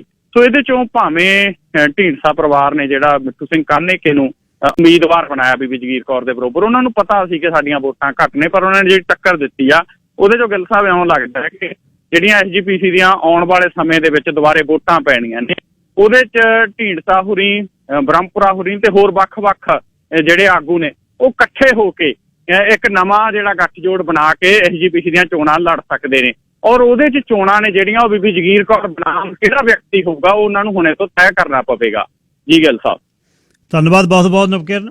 ਤੇ ਅਗਲੇ 2 ਘੰਟਿਆਂ ਦੇ ਵਿੱਚ ਮੈਂ ਕੋਸ਼ਿਸ਼ ਕਰਾਂਗਾ ਫਿਰ ਤੁਹਾਨੂੰ 10 ਮਿੰਟ ਲਵਾਂ। ਸ਼ੋਭੇ ਸ਼ਾਮਾ ਆਪਣਾ ਖਿਆਲ ਰੱਖਿਓ, ਸਾਰਿਆਂ ਨੂੰ ਆਲੇ ਦੁਆਲੇ ਦਿਆਂ ਨੂੰ ਫਤਿਹ ਬੁਲਾਇਓ ਤੇ ਦੱਸਿਓ ਕਿ ਪ੍ਰਦੇਸ਼ਾਂ 'ਚ ਬੈਠਾ ਪਰਦੇਸੀ ਖਾਲਸਾ ਤੁਹਾਡੇ ਲਈ ਫਿਕਰਮੰਦ ਹੈ ਤੇ ਤੁਹਾਡੇ ਲਈ ਅਰਦਾਸ ਕਰਦਾ। ਧੰਨਵਾਦ ਬਹੁਤ ਬਹੁਤ। ਸ਼ੁਕਰੀਆ ਗਿੱਲ ਸਾਹਿਬ, ਤੁਹਾਡਾ ਤੇ ਸਾਰੇ ਸਰੋਤਿਆਂ ਦਾ ਵੀ ਧੰਨਵਾਦ। ਨਵਕਿਰਨ ਸਿੰਘ ਪੱਤੀ ਦੀ ਸੈਗਮੈਂਟ ਦੇਸ਼ ਪੰਜਾਬ ਦੇ ਝਰੋਖੇ ਦੇ ਵਿੱਚੋਂ ਜਿਹੜੀ ਸਪਾਂਸਰ ਕੀਤੀ ਆ ਉਹ ਇਨਵੈਸਟਾ ਪ੍ਰਾਈਮ ਰਿਐਲਿਟੀ ਦੇ ਸਤਿੰਦਰਪਾਲ ਸਿੰਘ ਬਰਾੜ ਨੇ ਕੀਤੀ ਆ। ਦੇਸ਼ ਪੰਜਾਬ ਦੇ ਝਰੋਖੇ ਚੋਂ 604 906 74 13 ਨੰਬਰ ਹੈ ਸਤਿੰਦਰਪਾਲ ਸਿੰਘ ਬਰਾੜ ਹੋਣਾ ਦਾ। ਕੋਈ ਵੀ ਪ੍ਰੋਪਰਟੀ ਤੁਸੀਂ ਲੈਣੀ ਹੈ ਲੋਅਰ ਮੇਨਲੈਂਡ ਦੇ ਵਿੱਚ, ਜਾਂ ਤੁਸੀਂ ਕੋਈ ਵੀ ਪ੍ਰੋਪਰਟੀ ਲੈਣੀ ਹੈ ਫਰੇਜ਼ਰ ਵੈਲੀ ਦੇ ਵਿੱਚ, ਪ੍ਰੋਪਰਟੀ ਅਸੈਂਬਲ ਕਰਨੀ ਹੈ, ਇਕੱਠੀ ਕਰਨੀ ਆ, ਟਾਊਨ ਹਾਊਸ ਕੌਂਡੋ ਦੀ ਕੋਈ ਡਿਵੈਲਪਮੈਂਟ ਪ੍ਰੋਪਰਟੀ ਲੈਣੀ ਆ, ਘਰ-ਬਾਰ ਲੈਣਾ, 604 906 74 13 ਇਨਵੈਸਟਾ ਪ੍ਰਾਈਮ ਰਿਐਲਿਟੀ ਸਤਿੰਦਰਪਾਲ ਸਿੰਘ ਬਰਾੜ। ਹੁਣ ਮੇਰੇ ਨਾਲ ਮਿਨਿਸਟਰ ਰਵੀ ਕਾਲੋਂ ਨੇ ਜਿਨ੍ਹਾਂ ਨੂੰ ਇਸ ਮਿਨਿਸਟਰੀ ਦੇ ਵਿੱਚ ਮਿਨਿਸਟਰ ਆਫ ਜੌਬਸ ਤੇ ਇਨੋਵੇਸ਼ਨ ਬਣਾਇਆ ਗਿਆ। ਭਾਈਚਾਰੇ ਦਾ ਮਾਣ ਨੇ, ਸਾਡੇ ਓਲੰਪੀਅਨ ਨੇ ਤੇ ਗ੍ਰਾਸ ਰੂਟਸ ਤੇ ਕੰਮ ਕੀਤਾ, ਏਡਰੀਅਨ ਡਿਕਸ ਦੇ ਨਾਲ ਸ਼ੁਰੂ ਕੀਤਾ, ਕੰਮ ਕੀਤਾ, ਮਿਹਨਤ ਕੀਤੀ ਤੇ ਕੋਈ ਮੰਗ ਨਹੀਂ ਕੀਤੀ। ਤੇ ਇਸ ਵਾਰ ਹੁਣ ਮੁੱਖ ਮੰਤਰੀ ਜੌਨ ਹੌਰਗਨ ਨੇ ਉਹਨਾਂ ਦੀ ਕਾਰਗੁਜ਼ਾਰੀ, ਉਹਨਾਂ ਦੀ ਪੜ੍ਹਾਈ, ਉਹਨਾਂ ਦੀ ਕਮਿਟਮੈਂਟ ਪਾਰਟੀ ਲਈ, ਉਹਨਾਂ ਦਾ NDP ਨੂੰ ਸੇਧ ਦੇ ਵਿੱਚ ਰੱਖਣਾ। ਪਿਛਲੇ ਦਿਨ ਜਦ ਕਸ਼ਮੀਰ ਦੇ ਲੋਕਾਂ ਦੇ ਲਈ ਉਹਨਾਂ ਨੇ ਇੱਕ ਲੈਟਰ ਲਿਖਿਆ, ਉਹਦੇ ਕਰਕੇ ਬਹੁਤ ਸਤਿਕਾਰ ਉਹਨਾਂ ਦਾ ਹੋਇਆ। ਸਪੋਰਟਸਮੈਨ ਹੈ ਹੀ ਇਹ ਕਿ ਸਭ ਦਾ ਸਾਂਝਾ ਤੇ ਸਭ ਲਈ ਗੱਲਬਾਤ ਕਰਨ ਲਈ। ਉਹ ਮੇਰੇ ਨਾਲ ਨੇ ਭਾਈਚਾਰੇ ਨਾਲ ਗੱਲਬਾਤ ਕਰਨ ਲਈ। ਤੇ ਰਵੀ ਕਾਲੋਂ ਜੀ ਤੁਹਾਡਾ ਸਵਾਗਤ, ਸਤਿ ਸ੍ਰੀ ਅਕਾਲ। ਰਵੀ ਕਾਲੋਂ ਜੀ ਸਵਾਗਤ, ਸਤਿ ਸ੍ਰੀ ਅਕਾਲ। ਸਤਿ ਸ਼੍ਰੀ ਅਕਾਲ ਮਿਸਟਰ ਗਿੱਲ ਤੇ ਸਤਿ ਸ਼੍ਰੀ ਅਕਾਲ ਤੁਹਾਡੇ ਸਾਰੇ ਲਿਸਨਰਸ ਨੂੰ। ਬਹੁਤ ਬਹੁਤ ਵਧਾਈਆਂ ਤੁਹਾਨੂੰ ਮੰਤਰੀ ਬਣਾਇਆ ਜੌਨ ਹੌਰਗਨ ਹੋਰਾਂ ਨੇ। ਇਸ ਦੇ ਨਾਲ ਹੀ ਹੈਰੀ ਬੈਂਸ ਉਹਨਾਂ ਨੂੰ, ਰਚਨਾ ਸਿੰਘ ਪਾਰਲੀਮੈਂਟ ਸੈਕਟਰੀ ਬਣੇ ਨੇ। ਕੀ ਕਹਿਣਾ ਚਾਹੁੰਦੇ ਹੋ, ਕੀ ਮਹਿਸੂਸ ਕਰਦੇ ਹੋ? Well, Mr. Gill, ਬਹੁਤ ਹੀ ਵੱਡਾ ਆਨਰ ਆ ਜਿਹੜਾ ਪ੍ਰੀਮੀਅਰ ਨੇ ਦਿੱਤਾ ਤੇ ਰਿਸਪੌਂਸਿਬਿਲਿਟੀ ਵੀ ਕਾਫੀ ਆ। ਸੋ ਮੈਂ ਬਹੁਤ ਹੀ ਗ੍ਰੇਟਫੁਲ ਹਾਂ, ਪਰ ਆਲਸੋ ਮੈਂ ਐਕਸਾਈਟਿਡ ਹਾਂ ਬਿਕਾਜ਼ ਮੈਨੂੰ ਪਤਾ ਵੀ ਇਹ ਜੌਬ ਬਹੁਤ ਇੰਪੋਰਟੈਂਟ ਆ ਸਾਡੀ ਕਮਿਊਨਿਟੀਜ਼ ਲਈ, ਸਾਡੀ ਪ੍ਰੋਵਿੰਸ ਲਈ। ਤੇ ਮੈਂ ਐਂਕਚਸ ਹਾਂ ਟੂ ਆਪਣੇ ਸਟਾਫ ਨਾਲ ਮਿਲ ਕੇ ਮੀਟਿੰਗ ਸ਼ੁਰੂ ਕਰਨ ਲਈ ਸੋ ਦੈਟ ਜਿਹੜੀਆਂ ਫਾਈਲਸ ਇੰਪੋਰਟੈਂਟ ਆ ਸਾਡੇ ਲਈ ਅਸੀਂ ਐਡਵਾਂਸ ਕਰ ਸਕੀਏ। ਕਾਲੋ ਸਾਹਿਬ, ਆਮ ਲੋਕਾਂ ਨੂੰ, ਵੋਟ ਪਾਉਣ ਵਾਲਿਆਂ ਨੂੰ ਪਤਾ ਨਹੀਂ, ਜਾਂ ਸਾਡਾ ਤਜਰਬਾ ਪੰਜਾਬ ਤੋਂ ਹੈ ਵੀ ਜਦ ਇੱਥੇ MLA ਦੀ ਪਹਿਲਾਂ ਸੀਟ, MLA ਦੀ ਸੀਟ ਤੋਂ ਬਾਅਦ ਮੁੱਖ ਮੰਤਰੀ ਬਣਨਾ, ਉਹਦੇ ਲਈ ਮੁੱਖ ਮੰਤਰੀ ਨਾਲ ਦੋਸਤੀ, ਮੁੱਖ ਮੰਤਰੀ ਦੇ ਨੇੜੇ, ਮੁੱਖ ਮੰਤਰੀ ਦੀ ਖੁਸ਼ਾਮਦ, ਮੁੱਖ ਮੰਤਰੀ ਦੇ ਆਲੇ ਦੁਆਲੇ ਤੁਰਨਾ ਫਿਰਨਾ ਬੜਾ ਜ਼ਰੂਰੀ ਆ। ਇੱਥੇ ਦਾ ਪ੍ਰੋਟੋਕਾਲ ਸਮਝਾਓ। MLA ਦੀ ਸੀਟ, ਉਸ ਤੋਂ ਬਾਅਦ ਮੁੱਖ ਮੰਤਰੀ ਦੇ ਜਦ ਤੁਹਾਨੂੰ ਮੰਤਰੀ ਬਣਾਉਣਾ ਹੈ, ਉਹ ਕੀ ਕੀ ਦੇਖਦਾ ਫਿਰ? Well, Mr. Gill, it's slightly different system. Obviously, ministers the role important है जितना भी तुसी समझो इंडिया चा, but इत्थे साडी सारी team the role important है. साडे को 57 MLAs आ, biggest government NDP government ever history ਵਿੱਚ ਤੇ ਸਾਰੇ ਸਾਡੇ ਜਿਹੜੇ MLAs ਆ ਸਾਰਿਆਂ ਕੋ critical role ਹੋਣਾ। Last election ਤੁਹਾਨੂੰ ਚੇਤਾ ਹੋਊਗਾ ਵੀ ਮੈਨੂੰ minister role ਨਹੀਂ ਮਿਲਿਆ, ਪਰ ਹਾਲੇ ਵੀ important files ਮੈਨੂੰ ਪ੍ਰੀਮੀਅਰ ਨੇ ਅਸਾਈਨ ਕੀਤੀਆਂ ਤੇ ਮੈਂ ਕੀਤੀਆਂ। ਤੇ ਜਦੋਂ ਤੁਸੀਂ ਟੀਮ ਵਿੱਚ ਹੁੰਦੇ ਸਾਰਿਆਂ ਤੁਹਾਨੂੰ ਪਤਾ ਡਿਫਰੈਂਟ ਰਿਸਪੌਂਸਿਬਿਲਿਟੀਜ਼ ਮਿਲਦੀਆਂ। ਦਿਸ ਟਾਈਮ ਮੈਨੂੰ ਇਹ ਫਾਈਲ ਮਿਲੀ ਹੈ ਤੇ ਮੈਂ 100% ਐਫਰਟ ਲਾਉਂਗਾ, ਬਟ ਟੀਮ ਐਫਰਟ ਆ, ਸਾਰਿਆਂ ਨੇ ਜੋ ਲਾਉਣਾ ਹੈ ਇਸ ਇਕਨੋਮੀ ਲਈ ਰਿਕਵਰ ਕਰਨ ਲਈ। ਕਾਲੋ ਸਾਹਿਬ, 57 ਤਾਂ ਜਿਹੜੇ ਨੇ ਮੁੱਖ ਮੰਤਰੀ ਦੇ ਪਾਰਲੀਮੈਂਟਰੀ ਸੈਕਟਰੀ ਬਣਨੇ ਨਹੀਂ ਸੀ। ਅੱਛਾ, ਮਨੁੱਖੀ ਸੁਭਾਅ ਉਹਨੂੰ ਹੋਰ ਤੇ ਹੋਰ ਤੇ ਹੋਰ ਚਾਹੀਦਾ ਸਦਾ। ਆਪਾਂ ਵੀ ਸਾਰੇ ਇਸ ਤਰ੍ਹਾਂ ਹੀ, ਅੱਜ ਹੋਰ, ਕੱਲ੍ਹ ਹੋਰ। ਜਿਹੜੇ ਗੁੱਸੇ ਹੋ ਜਾਂਦੇ ਆ, ਤੁਸੀਂ ਹੁਣ ਇਹ ਤਾਂ ਕਹਿਣਾ ਵੀ ਗੁੱਸੇ ਨਹੀਂ ਹੁੰਦੇ, ਗੁੱਸੇ ਤਾਂ ਹੁੰਦੇ ਆ, ਉਹਨਾਂ ਦਾ ਫਿਰ ਕੀ ਇਲਾਜ ਕਰਦੇ ਨੇ ਮੁੱਖ ਮੰਤਰੀ? Well, Mr. Gill, always difficult on that decision primarily. Be मैं केड़ी positions केड़े person ਨੂੰ ਦਵਾਂ, especially ਜਦੋਂ 57 elected officials ਹੈਗੇ ਆ। ਤੇ ਦੇਖੋ end of the day ਅਸੀਂ ਟੀਮ ਆ, ਅਸੀਂ ਸਾਰੇ ਇਕੱਠੇ ਹੋ ਕੇ ਜੋ ਲਾਉਨੇ ਆ। as ਮੈਂ ਤੁਹਾਨੂੰ ਮੈਂਸ਼ਨ ਕੀਤਾ last time ਮੈਨੂੰ ਕੈਬਨਿਟ 'ਚ ਨਹੀਂ ਪੋਜੀਸ਼ਨ ਮਿਲੀ, but ਮੈਨੂੰ ਪਤਾ ਸੀ ਵੀ ਹਾਲੇ ਵੀ ਮੇਰੀ ਰਿਸਪੌਂਸਿਬਿਲਿਟੀ ਹੈਗੀ ਆ ਇੰਪੋਰਟੈਂਟ ਚੀਜ਼ਾਂ ਕਰਨ ਲਈ ਮੇਰੇ ਕਮਿਊਨਿਟੀ ਲਈ। ਤੇ ਜਿੰਨੇ ਸਾਡੇ MLAs ਸਾਰੇ ਨੂੰ ਮੇਨ ਸਾਡਾ ਫੋਕਸ ਆ ਵੀ ਸਾਡੇ ਜਿਹੜੇ ਕਮਿਊਨਿਟੀ ਵਿੱਚ ਸਾਨੂੰ ਲੋਕੀਆਂ ਨੇ ਜਿਨ੍ਹਾਂ ਨੂੰ ਵੋਟ ਪਾਇਆ ਉਹਨਾਂ ਨੂੰ ਰੈਪਰੈਜ਼ੈਂਟ ਕਰਨ ਲਈ ਮੋਸਟ ਇੰਪੋਰਟੈਂਟ ਚੀਜ਼ ਇਹ ਆ। ਸੈਕੰਡ ਆ, ਜੇ ਸਾਨੂੰ ਗ੍ਰੇਟਰ ਰਿਸਪੌਂਸਿਬਿਲਿਟੀਜ਼ ਮਿਲੀ, ਈਵਨ ਜਿਹੜੇ ਮੇਰੇ ਕੋਲੀਗਸ ਬਹੁਤ ਹੀ ਰਿਸਪੈਕਟਡ ਕੋਲੀਗਸ ਆ ਜਿਹੜੇ of course may be upset ਹੋਣਗੇ ਵੀ ਨਹੀਂ ਓਪਰਚੁਨਿਟੀ ਮਿਲੀ, ਮੈਨੂੰ ਪਤਾ ਵੀ ਉਹਨਾਂ ਦੀ ਵੌਇਸ, ਉਹਨਾਂ ਦੀ ਇਨਫਲੂਐਂਸ ਗਵਰਨਮੈਂਟ ਵਿੱਚ ਬਹੁਤ ਵੱਡੀ ਆ ਤੇ ਬਹੁਤ ਵੱਡੀਆਂ ਚੀਜ਼ਾਂ ਅਚੀਵ ਕਰਨਗੇ ਸਾਡੀ ਕਮਿਊਨਿਟੀਜ਼ ਲਈ। ਕਾਲੂ ਸਾਹਿਬ, ਜਵਾਬ ਤਾਂ ਇਸ ਦਾ ਮੁੱਖ ਮੰਤਰੀ ਉਹ ਦੇ ਸਕਦੇ ਜਦ ਕਦੇ ਗੱਲ ਹੋਵੇ, ਜਾਂ ਜੈਫ ਮੈਕਸ ਦੇ ਸਕਦੇ ਆ। ਸਰੀ ਕਹਿੰਦੀ ਰਿਪਰੈਜ਼ੈਂਟੇਸ਼ਨ ਨਹੀਂ ਮਿਲੀ ਸਾਨੂੰ। ਸਰੀ ਦੇ ਵਿੱਚ ਬਹੁਤ ਲੰਮਾ ਸਮਾਂ ਜਿੱਤਦੇ ਆ ਰਹੇ ਨੇ ਜਗਰੂਪ ਸਿੰਘ ਬਰਾੜ, ਜਿੰਨੀ ਸਿਮਜ਼ ਉਹਨਾਂ ਕੋਲ ਬਹੁਤ ਸੀਨੀਅਰਟੀ ਹੈ, ਬਹੁਤ ਚਿਰਾਂ ਦੇ ਨੇ ਉਹ। ਉਹਨਾਂ ਦੇ ਬਾਰੇ ਸੋਚਦੇ ਸੀ ਕਿ ਮਿਨਿਸਟਰੀ ਮਿਲੇਗੀ ਬਰੂਸ ਰਾਲਸਟਨ ਨੂੰ ਤੇ ਹੈਰੀ ਬੈਂਸ ਨੂੰ ਤਾਂ ਮਿਲਣੀ ਸੀ। ਇਹਦੇ ਬਾਰੇ ਕੁਛ ਕੀ ਕਹਿਣਾ ਚਾਹੁੰਦੇ ਹੋ? ਭਾਈਚਾਰੇ ਦੇ ਵਿੱਚ ਇਹ ਗੱਲ ਚੱਲ ਰਹੀ ਹੈ ਵੀ ਇਹ ਹੋਇਆ ਕਿਉਂ? Well, Mr. Gill, देखो decisions obviously मैं नहीं करता, पर मैं ये कह सकता भी right now North Delta Surrey ਵਿੱਚ ਸਾਡੇ ਕੋਲ 3 ministers ਆ, parliamentary secretary ਆ, ਸਾਡੇ ਜਿਹੜੇ caucus ਦੇ whip ਆ ਉਹ ਵੀ Surrey ਚੋਂ। ਤੇ already ਸਾਨੂੰ ਪਤਾ ਵੀ ਸਾਡੇ ਜਿਹੜੇ Surrey ਦੀ voice ਆ ਕਾਫੀ ਰੇਜ਼ ਹੋ ਗਈ ਸਾਡੀ ਕੈਬਨਿਟ ਵਿੱਚ, ਸਾਡੀ ਗਵਰਨਮੈਂਟ ਵਿੱਚ। ਦੇਖੋ ਮਾਈਕ ਸਟਾਰਚਕ ਇਲੈਕਟ ਹੋ ਗਿਆ ਤੇ ਸਾਡੇ ਮੇਰੇ ਦੂਜੇ ਕੋਲੀਗਸ ਵੀ ਬਹੁਤ ਹੈਗੇ ਆ। ਸਾਡੀ ਵੌਇਸ ਗਾਰੰਟੀਡ ਕੈਬਨਿਟ ਟੇਬਲ ਤੇ ਗਵਰਨਮੈਂਟ ਵਿੱਚ ਹੈਗੀ ਆ। ਤੇ at the end of the day ਮੇਰਾ ਹੋਪ ਹੋਗਾ ਵੀ ਮੇਰੇ ਸਾਰੇ ਕੋਲੀਗਸ ਕੈਬਨਿਟ ਵਿੱਚ ਹੋਣ, ਬਟ only select positions ਉਹਨਾਂ ਨੇ ਅਨਾਉਂਸ ਕੀਤੀਆਂ। ਪਰ ਇਟਸ ਅ 4-year government, ਮੈਨੂੰ ਪਤਾ ਵੀ after a year, after 2 years ਵੀ ਚੇਂਜਸ ਹੋਣਗੀਆਂ। ਜਿਹੜੇ ਹੁਣ ਅਸੀਂ ਕੈਬਨਿਟ ਵਿੱਚ ਸਾਨੂੰ ਜੋੜ ਲਾਉਣਾ ਪੈਣਾ ਵੀ ਫਾਈਲਸ ਅਚੀਵ ਕਰਕੇ ਰਹਿਣਾ। ਤੇ ਜਿਹੜੇ ਮੇਰੇ ਕੋਲੀਗਸ ਆ ਮੈਨੂੰ ਪਤਾ ਉਹ ਰੈਡੀ ਆ, ਜੇ ਮੌਕਾ ਮਿਲਿਆ ਉਹਨਾਂ ਨੇ ਤਿਆਰ ਹੋ ਕੇ ਸਟੈਪ ਇਨ ਕਰਨਾ। ਇੱਕੋ ਬੇਨਤੀ ਹੈ, ਜਦ ਪੰਜਾਬੀ ਭਾਈਚਾਰੇ 'ਚੋਂ ਚੁਣੇ ਹੋਏ ਐਮਐਲਏਆਂ ਦੇ ਵਿੱਚ ਜਿਹੜੀ ਰਾਜਨੀਤੀ ਚੱਲਦੀ ਆ, ਖਾਨਾ ਜੰਗੀ ਚੱਲਦੀ ਆ, ਇੱਕ ਦੂਜੇ ਨੂੰ ਠਿੱਬੀ ਲਾਉਣ ਦੀ, ਉਹਦੀਆਂ ਖਬਰਾਂ ਜਾਂ ਸਾਡੇ ਤੱਕ ਪਹੁੰਚਦੀਆਂ ਨੇ, ਉਹਦਾ ਦਿਲ ਦਾ ਸਾਨੂੰ ਦੁੱਖ ਹੁੰਦਾ। ਰਾਜਨੀਤੀ ਸਰੀ ਦੀ ਇਹੀ ਹੈ ਕਿ ਜਿਹੜਾ ਸਥਾਪਿਤ ਹੋ ਗਿਆ, ਇੱਕ ਜਿਹੜਾ ਸਰਕਲ ਬਣ ਗਿਆ, ਉਹਦੇ 'ਚ ਨਵਾਂ ਬੰਦਾ ਐਂਟਰ ਨਹੀਂ ਹੋ ਸਕਦਾ, ਬਹੁਤ ਔਖਾ। ਤੁਸੀਂ 100 ਜਿਹੜੇ ਹੌਲੀ ਹੌਲੀ ਗ੍ਰਾਸ ਰੂਟਸ 'ਤੇ ਕੰਮ ਕਰਦੇ ਕਰਦੇ ਇਸ 'ਤੇ ਗਏ ਹੋ, ਅਤੇ ਆਸ ਹੈ ਕਿ ਤੁਸੀਂ ਆਉਣ ਵਾਲੇ ਸਮੇਂ 'ਚ ਨਵੇਂ ਚਿਹਰਿਆਂ ਨੂੰ, ਮੁੱਖ ਮੰਤਰੀ ਨੂੰ ਜਿਹੜਾ ਕਮਿਊਨਿਟੀ ਦੇ ਵਿੱਚੋਂ ਇੰਟਰੋਡਿਊਸ ਕਰਾਓਗੇ ਕਿ ਨਹੀਂ ਅਸੀਂ 1 ਕਰ ਲਈ ਟਰਮ, 2 ਕਰ ਲਈ, 3 ਕਰ ਲਈਆਂ, ਹੁਣ ਹੋਰ ਵੀ ਆਉਣੇ ਚਾਹੀਦੇ ਨੇ। ਇੱਕ ਤਾਂ ਇਹ ਬੇਨਤੀ ਆ, ਦੂਜਾ ਭਾਈਚਾਰੇ ਵੱਲੋਂ ਬਹੁਤ ਆਸਾਂ ਨੇ, ਹੁਣ ਤੁਹਾਡੀ ਜ਼ਿੰਮੇਵਾਰੀ ਬਹੁਤ ਵੱਧ ਗਈ, ਵਾਅਦੇ ਬਹੁਤ ਕੀਤੇ ਹੋਏ ਨੇ, ਸਰੀ ਦੇ ਅਤੇ ਡੈਲਟਾ ਦੇ ਇਨਫਰਾਸਟਰਕਚਰ ਦੇ ਬਹੁਤ ਪ੍ਰੋਜੈਕਟ ਨੇ, ਡੇ ਕੇਅਰ ਦੇ ਹਰ ਰੋਜ਼ ਦੇ $10 ਦੀ ਗੱਲ ਹੈ, ਹੋਰ ਜਿਹੜੀ ਕੋਵਿਡ ਦੇ ਵਿੱਚ ਮਨੀ ਆਉਣੀ ਆ, ICBC ਦੇ ਵਧੇ ਹੋਏ ਰੇਟ ਨੇ, ਇੱਕ ਸਭ ਤੋਂ ਵੱਡਾ ਹਿਊਮਨ ਰਾਈਟਸ ਦੇ ਇਸ਼ੂ ਨੇ, ਵਰਕਸੇ BC ਦੇ ਜਸਕਰਨ ਗਿੱਲ ਵਰਗੇ ਮੁੰਡੇ ਰੁਲੇ ਫਿਰਦੇ ਆ 7-7 ਵਰ੍ਹਿਆਂ ਦੇ, ਬਹੁਤ ਕੁਝ ਕਰਨ ਵਾਲਾ ਹੈ। ਹੋ ਸਕਦਾ ਤੁਹਾਡੇ ਪੋਰਟਫੋਲੀਓ ਤੋਂ ਹਟ ਕੇ ਵੀ ਤੁਹਾਨੂੰ ਕਰਨਾ ਪਵੇ, ਉਹਦੇ ਬਾਰੇ ਅਖੀਰ 'ਚ ਕੀ ਕਹਿਣਾ ਚਾਹੁੰਦੇ ਹੋ? ਉਹ ਮਿਸਟਰ ਗਿੱਲ ਜਿਹੜਾ ਵੀ ਰਿਸਪੌਂਸਿਬਿਲਿਟੀ ਟੇਕ ਕਰਦਾ ਗਵਰਨਮੈਂਟ ਵਿੱਚ, ਉਹਨਾਂ ਦੀ ਆਲਵੇਜ਼ ਹੈਵੀ ਹੁੰਦੀ ਰਿਸਪੌਂਸਿਬਿਲਿਟੀ ਸਾਰੀਆਂ ਚੀਜ਼ਾਂ ਫਿਕਸ ਕਰਨ ਦੀ। ਮੈਨੂੰ ਪਤਾ ਕਿ ਸਾਡਾ ਫੋਕਸ ਹੋਊਗਾ ਰਾਈਟ ਨਾਓ ਜਿਹੜਾ ਪੈਂਡੈਮਿਕ ਵਿੱਚ ਆ, ਪੀਪਲ ਨੂੰ ਸੇਫ ਰੱਖਣ ਲਈ, ਉਹਨਾਂ ਨੂੰ ਸਪੋਰਟਸ ਪ੍ਰੋਵਾਈਡ ਕਰਨ ਲਈ। ਮੈਨੂੰ ਪਤਾ ਅਸੀਂ ਕਮਿਟਮੈਂਟ ਮੈਂ ਕੀਤੀ ਆ ਫੈਮਲੀਜ਼ ਨੂੰ $1,000 ਮਿਲਣ ਲਈ, $500 ਸਿੰਗਲ ਰੈਜ਼ੀਡੈਂਟਸ ਲਈ, ਜਿਹੜੇ ਸਾਡੇ ਸਮਾਲ ਬਿਜ਼ਨਸਿਸ ਆ ਉਹਨਾਂ ਨੂੰ ਕ੍ਰਿਟੀਕਲ ਸਪੋਰਟ ਚਾਹੀਦੀਆਂ। ਉਹ ਸਾਰੀਆਂ ਚੀਜ਼ਾਂ ਟਾਪ ਆਫ ਮਾਈਂਡ ਆ, ਤੇ ਮੇਰਾ ਹੋਪ ਆ ਵੀ ਅਸੀਂ ਉਹ ਚੀਜ਼ਾਂ ਰਾਈਟ ਅਵੇ ਡਿਲੀਵਰ ਕਰ ਸਕੀਏ, ਤੇ ਸੋ ਦੈਟ ਜਦੋਂ ਸਾਡੀ ਇਕੋਨਮੀ ਰੈਡੀ ਹੋਗੀ ਰਿਕਵਰ ਕਰਨ ਲਈ ਤੇ ਅਸੀਂ ਵੈਲ ਪੋਜੀਸ਼ਨਡ ਹੋਵਾਂਗੇ। ਸੋ ਮੇਰਾ ਫੋਕਸ ਇਹ ਹੋਊਗਾ, ਤੇ ਐਂਡ ਆਫ ਦ ਡੇ ਮੇਰੇ ਕੋਲੀਗਸ, ਸਾਰੇ ਮੇਰੇ MLA ਕੋਲੀਗਸ ਬਹੁਤ ਹੀ ਮੈਂ ਰਿਸਪੈਕਟ ਕਰਦਾ, ਉਹਨਾਂ ਦੀ ਵੌਇਸ, ਉਹਨਾਂ ਦੀ ਐਕਟਿਵਿਜ਼ਮ, ਉਹਨਾਂ ਦਾ ਐਫਰਟਸ, ਤੇ ਅਸੀਂ ਕਲੈਕਟਿਵਲੀ ਅੱਗੇ ਹੋ ਕੇ ਕੰਮ ਕਰਾਂਗੇ। ਧੰਨਵਾਦ ਤੇ ਸ਼ੁਭ ਸ਼ਾਮਾਂ। ਫਿਰ ਕਿਸੇ ਦਿਨ ਆਉਂਗੇ ਸਟੂਡੀਓ 'ਚ ਬੈਠ ਕੇ, ਖੁੱਲੀਆਂ ਗੱਲਾਂ ਹੋਣਗੀਆਂ। ਸ਼ੁਭ ਸ਼ਾਮ mister Gill. Anytime. Thank you, sir. Okay ਜੀ।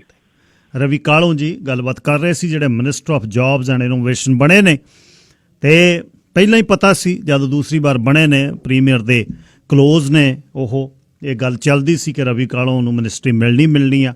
ਪਾਰਲੀਮੈਂਟ ਸੈਕਟਰੀ ਸਨ ਉਹ ਪਹਿਲਾਂ, ਏਡਰੀਅਨ ਡਿਕਸ ਦੇ ਨਾਲ ਉਹਨਾਂ ਨੇ ਕੰਮ ਕੀਤਾ। ਏਡਰੀਅਨ ਡਿਕਸ ਜਦ ਉਸ ਤੋਂ ਬਾਅਦ ਜੌਨ ਹੌਰਗਨ ਬਣੇ, ਏਡਰੀਅਨ ਡਿਕਸ ਨੇ ਰਿਕਮੈਂਡੇਸ਼ਨ ਕੀਤੀ, ਤੇ ਫਿਰ ਉਹਨਾਂ ਨੇ ਕੰਮ ਵੀ ਕਰਕੇ ਦਿਖਾਇਆ। ਬਹੁਤ ਨੇ ਜਿਹੜੇ ਆਲੇ ਦੁਆਲੇ ਉਹ ਨੱਕੇ ਬੰਦ ਕਰਨ ਵਾਲੇ ਨੇ, ਜਿਹੜੇ ਰਵੀ ਕਾਲੋਂ ਦੀ ਡਿਊਟੀ ਲਾਉਂਦੇ ਰਹੇ ਪ੍ਰੀਮੀਅਰ। ਹੁਣ ਇੱਥੇ ਭਾਈਚਾਰੇ 'ਚ ਇੱਕ ਥੋੜ੍ਹੀ ਜਿਹੀ ਸਰੀ 'ਚ ਗੁੱਸੇ ਦੀ ਲਹਿਰ ਵੀ ਹੈ ਕਿ ਜਿਹੜੇ ਕੁਝ ਡਿਜ਼ਰਵਿੰਗ ਬੰਦੇ ਸੀ ਉਹਨਾਂ ਨੂੰ ਇਹ ਅਹੁਦੇ ਨਹੀਂ ਮਿਲੇ। ਜਗਰੂਪ ਸਿੰਘ ਬਰਾੜ ਬਾਰੇ ਭਾਈਚਾਰਾ ਬਹੁਤ ਓਪਟਿਮਿਸਟਿਕ ਸੀ ਕਿ 5ਵੀਂ ਵਾਰ ਉਹ ਬਣੇ ਨੇ, ਅਤੇ ਉਹਨਾਂ ਦੀ ਗੱਲਬਾਤ ਹੋਣੀ ਚਾਹੀਦੀ ਆ। ਪਿਛਲੀ ਵਾਰ ਵੀ ਇਹ ਸੀ, ਜਿਨੀ ਸਿਮਜ਼ ਉਹਨਾਂ ਦਾ ਮਿਨਿਸਟਰ ਆਫ ਸਿਟੀਜ਼ਨ ਸਨ, ਉਹ ਫਿਰ ਇੱਕ ਵਿਵਾਦ ਹੋਇਆ, ਵਿਵਾਦ ਦੇ ਕਰਕੇ ਉਹਨਾਂ ਨੇ ਸਟੈਪ ਡਾਊਨ ਕੀਤਾ, ਉਹ 'ਚੋਂ ਕਲੀਅਰ ਹੋਏ। ਪਰ ਫਿਰ ਫਾਈਨਲ ਡਿਸੀਜ਼ਨ ਜਿਹੜਾ ਪ੍ਰੀਮੀਅਰ ਦਾ, ਇਹਦੇ ਲਈ ਅਸੀਂ ਉਹਨਾਂ ਦੀ ਰਿਸਪੈਕਟ ਕਰਦੇ ਹਾਂ ਜਿਹੜਾ ਵੀ ਕੁਛ ਉਹਨਾਂ ਨੇ ਕੀਤਾ, ਪਰ ਡਿਮਾਂਡਸ ਜਿਹੜੀਆਂ ਨੇ ਉਹ ਕਮਿਊਨਿਟੀ ਕਰਦੀ ਹੈ, ਅਤੇ ਕਮਿਊਨਿਟੀ ਦੇ ਮਨ ਦੇ ਵਿੱਚ ਆ। ਆਉਣ ਵਾਲੇ ਦਿਨਾਂ ਦੇ ਵਿੱਚ ਇਹ ਗੱਲ ਨਿਖਰ ਕੇ ਆ ਜਾਏਗੀ ਸਾਹਮਣੇ, ਔਰ ਆਪਾਂ ਲੈ ਕੇ ਆਵਾਂਗੇ ਵੀ ਐਗਜ਼ੈਕਟਲੀ ਹੋਇਆ ਕੀ, ਇਹ ਗੱਲ ਕੀ ਹੋਈ ਕਿ ਇਹਨਾਂ ਚਿਹਰਿਆਂ ਨੂੰ ਮਿਨਿਸਟਰ ਬਣਾਇਆ ਨਹੀਂ ਗਿਆ। ਵਪਾਰਕ ਸੰਦੇਸ਼ ਮੁੜ ਕੇ ਆਉਣਾ ਜੀ। ਈਰਾਨ ਦਾ ਇੱਕ ਪਰਮਾਣੂ ਵਿਗਿਆਨੀ, ਬਹੁਤ ਜਿਹੜਾ ਮਸ਼ਹੂਰ ਮੁਹਸਨ ਫਕੀਰਜ਼ਾਦਾ, ਉਹਨੂੰ ਤਹਿਰਾਨ ਤੋਂ ਬਾਹਰਲੇ ਬੰਨੇ ਐਬਸਾਰਡ ਦੇ ਵਿੱਚ ਮਸ਼ੀਨ ਗਨ ਦੇ ਨਾਲ ਤੇ ਨਾਲ ਐਕਸਪਲੋਜ਼ਿਵਸ ਦੇ ਨਾਲ ਜਿਹੜਾ ਉਹ ਮਾਰਿਆ ਗਿਆ। ਫਕੀਰਜ਼ਾਦਾ ਦਾ ਬਹੁਤ ਨਾਂ ਸੀ, ਅਤੇ ਇਜ਼ਰਾਈਲ ਦੀ ਹਿੱਟ ਲਿਸਟ 'ਤੇ ਸੀ ਉਹ। ਇਜ਼ਰਾਈਲ ਉਸ ਨੂੰ ਜ਼ਿੰਮੇਵਾਰ ਸਮਝਦਾ ਸੀ ਕਿ ਇਹ ਜਿਹੜਾ ਬਹੁਤ ਪ੍ਰੋਮੀਨੈਂਟ ਇਰਾਨੀਅਨ ਸਾਇੰਟਿਸਟ ਸੀ, ਅਤੇ ਇਜ਼ਰਾਈਲ ਉਸ ਨੂੰ ਕਹਿ ਰਿਹਾ ਸੀ ਕਿ ਮਿਲਟਰੀ ਦਾ ਜਿਹੜਾ ਨਿਊਕਲੀਅਰ ਪ੍ਰੋਗਰਾਮ ਹੈ 2000 ਦਾ, ਉਹ ਇਹਨੇ ਚਲਾਇਆ ਹੋਇਆ। ਮਸਾਦ ਬੜਾ ਖਤਰਨਾਕ ਹੈ, ਅਤੇ ਮਸਾਦ ਨੇ ਇਹ ਕੰਮ ਕੀਤਾ। ਤਹਿਰਾਨ ਉੱਧਰ ਨੂੰ ਉਂਗਲਾਂ ਕਰ ਰਿਹਾ, ਇਹ ਜਿਹੜੀ ਸੁਣ ਲਓ ਆ ਨਾ, ਇਹ ਕਦੇ ਖਤਰਨਾਕ ਹੋਊਗੀ। ਯਾਦ ਰੱਖਿਓ, ਕਦੇ ਉਸ ਏਰੀਏ ਦੇ ਵਿੱਚ ਖੜਕਦੀ ਤਾਂ ਪਹਿਲਾਂ ਵੀ ਰਹੀ ਹੈ, ਇਹ ਕਦੇ ਇਹ ਗੱਲ ਹੋਣੀ ਹੈ ਕਿ ਇਜ਼ਰਾਈਲ ਜਿਵੇਂ ਇੱਕ ਦੂਜੇ 'ਤੇ ਜ਼ੁਲਮ ਦੀ ਇੰਤਹਾ ਇਹ ਹੋ ਗਈ ਕਿ ਜਿਹੜਾ ਫਲਸਤੀਨੀਆਂ ਦੀ ਧਰਤੀ 'ਤੇ ਉਹਨਾਂ ਨੇ ਵੈਸਟ ਬੈਂਕ ਦੇ ਵਿੱਚ ਘਰ ਬਣਾ ਲਏ ਆਪਣੇ, ਅਤੇ ਮਾਈਕ ਪੋਂਪੀਓ ਜਾ ਕੇ ਪਹਿਲਾ ਵਿਦੇਸ਼ ਮੰਤਰੀ ਆ ਜਿਹੜਾ ਸਹੀ ਪਾਇਆ ਆ। ਇਹ ਜਿਹੜਾ ਬੜਾ ਖਤਰਨਾਕ ਰੁਝਾਨ ਹੈ। ਇਥੀਓਪੀਆ ਦੇ ਵਿੱਚ ਟਿਗਰੇ ਰੀਜਨ ਦੇ ਵਿੱਚ ਬਾਗੀਆਂ ਨੂੰ, ਜਿਹਨਾਂ ਦੇ ਕੋਲ ਖੁਦ ਮੁਖਤਾਰੀ ਹੈ ਬਹੁਤ ਚਿਰ ਦੀ, ਉਹਨਾਂ ਨੂੰ ਦੱਬਣ ਲਈ ਇਥੀਓਪੀਆ ਦੀ ਮਿਲਟਰੀ ਫਾਈਨਲ ਅਸਾਲਟ ਦੇ ਉੱਪਰ ਬੈਠੀ ਹੈ, ਅਤੇ ਉਹਨਾਂ ਨੇ ਹੁਣ ਜਿਹੜਾ ਉਹ ਹੱਲਾ ਉਹਨਾਂ 'ਤੇ ਬੋਲ ਦਿੱਤਾ ਹੋਊਗਾ, ਹਾਲੇ ਤਾਂ ਕੁਛ ਪਤਾ ਨਹੀਂ ਲੱਗ ਰਿਹਾ। ਤੁਰਕੀ ਦੇ ਵਿੱਚ ਜਿਹੜਾ ਅਮਰੀਕਾ 'ਚ ਬੈਠੇ ਇੱਕ ਇਮਾਮ ਦੇ ਕਹਿਣ 'ਤੇ ਰਾਜ ਪਲਟੇ ਦੀ ਗੱਲ ਦਿੱਤੀ ਸੀ, ਜਿਹਦੇ ਵਿੱਚ ਜ਼ਿਆਦਾ ਏਅਰਫੋਰਸ ਦੇ ਪਾਇਲਟ ਸੀ F-15 ਦੇ। 550 ਬੰਦਿਆਂ ਨੂੰ ਉਮਰ ਕੈਦ ਦੀ ਸਜ਼ਾ ਪਿਛਲੇ ਦਿਨੀ ਸੁਣਾਈ ਹੈ। ਨਵੇੜਤਾ ਕੰਮ ਐਡਵਾਨ ਜਿਹੜਾ ਹੈ ਉਹ ਅਤੇ ਪੁਤਨ ਇੱਕੋ ਹੀ ਕਰੂਰਾ ਦੋਨਾਂ ਦਾ, ਗੱਦੀ ਨਹੀਂ ਛੱਡਦੇ, ਜ਼ੋਰ ਲਾ ਲੈਣ ਜਿਹੜਾ ਵੀ ਕੁਛ ਹੋਵੇ।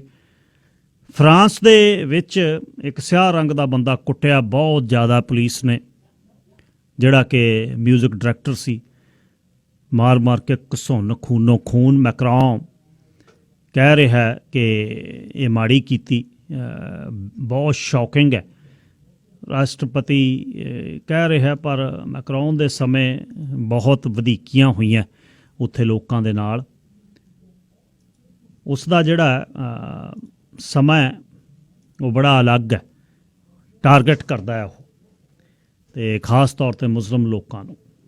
ਪਿਛਲੇ ਦਿਨੀ ਜਦ ਹਜ਼ਰਤ ਸਾਹਿਬ ਦੇ ਕਾਰਟੂਨ ਅਤੇ ਉਸ ਤੋਂ ਬਾਅਦ ਜਿਹੜੀ ਕਾਰਟੂਨ ਦਿਖਾਉਂਦੀ ਸੀ, ਉਹਦਾ ਗਾਟਾ ਲਾਤਾ ਇੱਕ ਚੇਚਨ ਮੁੰਡੇ ਨੇ ਆ ਕੇ, ਅਤੇ ਜਦ ਵੀ ਸਾਰਾ ਫਰਾਂਸ ਇੱਕੋ ਹੀ ਤਰਜ਼ 'ਤੇ ਬੋਲਿਆ, ਨਹੀਂ ਇਹ ਲੋਕਾਂ ਨੂੰ ਇਹਦੇ ਵਿੱਚ ਜਿਹੜੀ ਬੋਲਣ ਦੀ ਆਜ਼ਾਦੀ ਚਾਹੀਦੀ। ਮੇਰੇ ਨਾਲ ਨੇ ਹੁਣ 5-7 ਮਿੰਟ ਗੱਲਬਾਤ ਕਰਨਗੇ, ਉਸ ਤੋਂ ਬਾਅਦ ਰਾਜਪਾਲ ਸਿੰਘ ਬਰਾੜ ਪੰਜਾਬ ਤੋਂ। ਸ਼ਾਹ ਪਰਵਿੰਦਰ ਸਿੰਘ ਜੀ, ਸਵਾਗਤ, ਸਤਿ ਸ੍ਰੀ ਅਕਾਲ।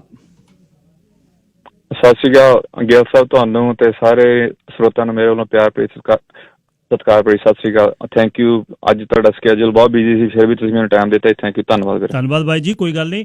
ਨਵੰਬਰ ਦੇ ਵਿੱਚ ਇੰਸ਼ੋਰੈਂਸ ਦੇ ਵਿੱਚ ਖਾਸ ਕੀ ਹੈ, ਨਵੰਬਰ ਦੀ ਜਿਹੜੀ ਗੱਲ ਚੱਲਦੀ ਹੈ?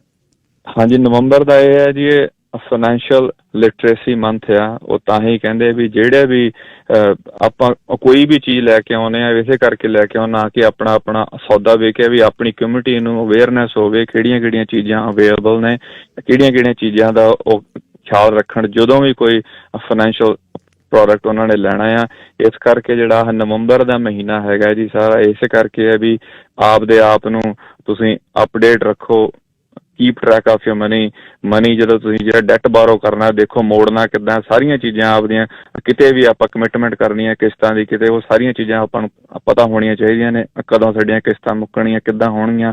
ਇਹ ਅਵੇਅਰਨੈਸ ਦਾ ਮਹੀਨਾ ਹੈ ਜੀ। ਇਸ ਕਰਕੇ ਕੋਈ ਵੀ ਫਾਈਨੈਂਸ਼ੀਅਲ ਆਪ ਸਿੱਖੋ, ਆਪ ਦਾ ਪਤਾ ਲਓ, ਨਾ ਕਿ ਸੁਣੀ ਸੁਣਾਏ ਉਹਨੇ ਫਲਾਣੀ ਚੀਜ਼ ਲੈ ਲਈ ਆਪਾਂ ਵੀ ਉਹੀ ਲੈ ਲਈਏ। ਆਪ ਦਾ ਟਾਈਮ ਲਾ ਕੇ ਉਸ ਚੀਜ਼ ਨੂੰ ਕਿੰਤੂ ਪਰੰਤੂ ਜਿਹੜੇ ਵੀ ਕੁਐਸਚਨ ਨੇ ਆਪ ਕਰੀਏ ਜੀ। ਤੇ ਉਹ ਹੈ ਵੀ ਇੱਕ ਜਿਹੜੇ ਫਰਾਡ ਹੋ ਰਹੇ ਨੇ ਉਹ ਬਹੁਤ ਜ਼ਿਆਦਾ ਹੋ ਰਹੇ ਨੇ, ਤੇ ਇਸ ਕਰਕੇ ਵੀ ਸਪੈਸ਼ਲੀ ਜਿਹੜੇ ਆਨਲਾਈਨ ਨੇ, ਕਿਸੇ ਨੂੰ ਇਨਫੋਰਮੇਸ਼ਨ ਨਾ ਦਿਓ ਜਦ ਤੱਕ ਤੁਹਾਨੂੰ ਕਿਸੇ ਦਾ ਪਤਾ ਨਹੀਂ ਹੈਗਾ, ਕੋਈ ਟਿਕਾਣਾ ਹੈਗਾ, ਕੰਪਨੀ ਕਿਸੇ ਨੂੰ ਤੁਸੀਂ ਜਾਣਦੇ ਨਹੀਂ, ਕੋਈ ਨਵੀਂ ਡੀਲ ਆਉਂਦੀ ਹੈ। ਸਪੈਸ਼ਲੀ ਜਿਹੜੇ ਲੋਨਸ ਲੈਂਡ ਕਰ ਰਹੇ ਨੇ ਆਨਲਾਈਨ, ਵੀ ਨਾ ਹੀ ਵੀ ਤੁਹਾਨੂੰ ਬਹੁਤ ਸਸਤੇ ਰੇਟ ਤੋਂ ਉਹ ਬਹੁਤ ਸਕੈਮ ਚੱਲ ਰਹੇ ਨੇ। ਫੀ ਅਪ ਫਰੰਟ ਇੰਨੀ ਲਾ ਦਿੰਦੇ ਤੁਹਾਨੂੰ ਕਿ ਤੁਹਾਨੂੰ ਇਹ ਵੀ ਤੁਸੀਂ ਲੋਨਸ ਹੀ ਦੇਖਦੇ ਹੋ, ਉਸ ਤੋਂ ਬਾਅਦ ਜਿਹੜੀਆਂ ਰੇਟਸ ਨੇ ਉਹ ਬਹੁਤ ਜ਼ਿਆਦਾ ਨੇ। ਇਸ ਕਰਕੇ ਵੀ ਕੋਈ ਵੀ ਅਵੇਅਰਨੈਸ ਆਉਂਦੀ ਆਪਾਂ ਨੂੰ ਦੱਸਣਾ ਫਰਜ਼ ਬਣਦਾ, ਤਾਂ ਕਰਕੇ ਨਵੰਬਰ ਦਾ ਮੰਥ ਸਪੈਸ਼ਲ ਹੈ ਜੀ। ਅੱਛਾ ਜੀ, ਤੇ ਲਿਸਨਰਸ ਦੇ ਲਈ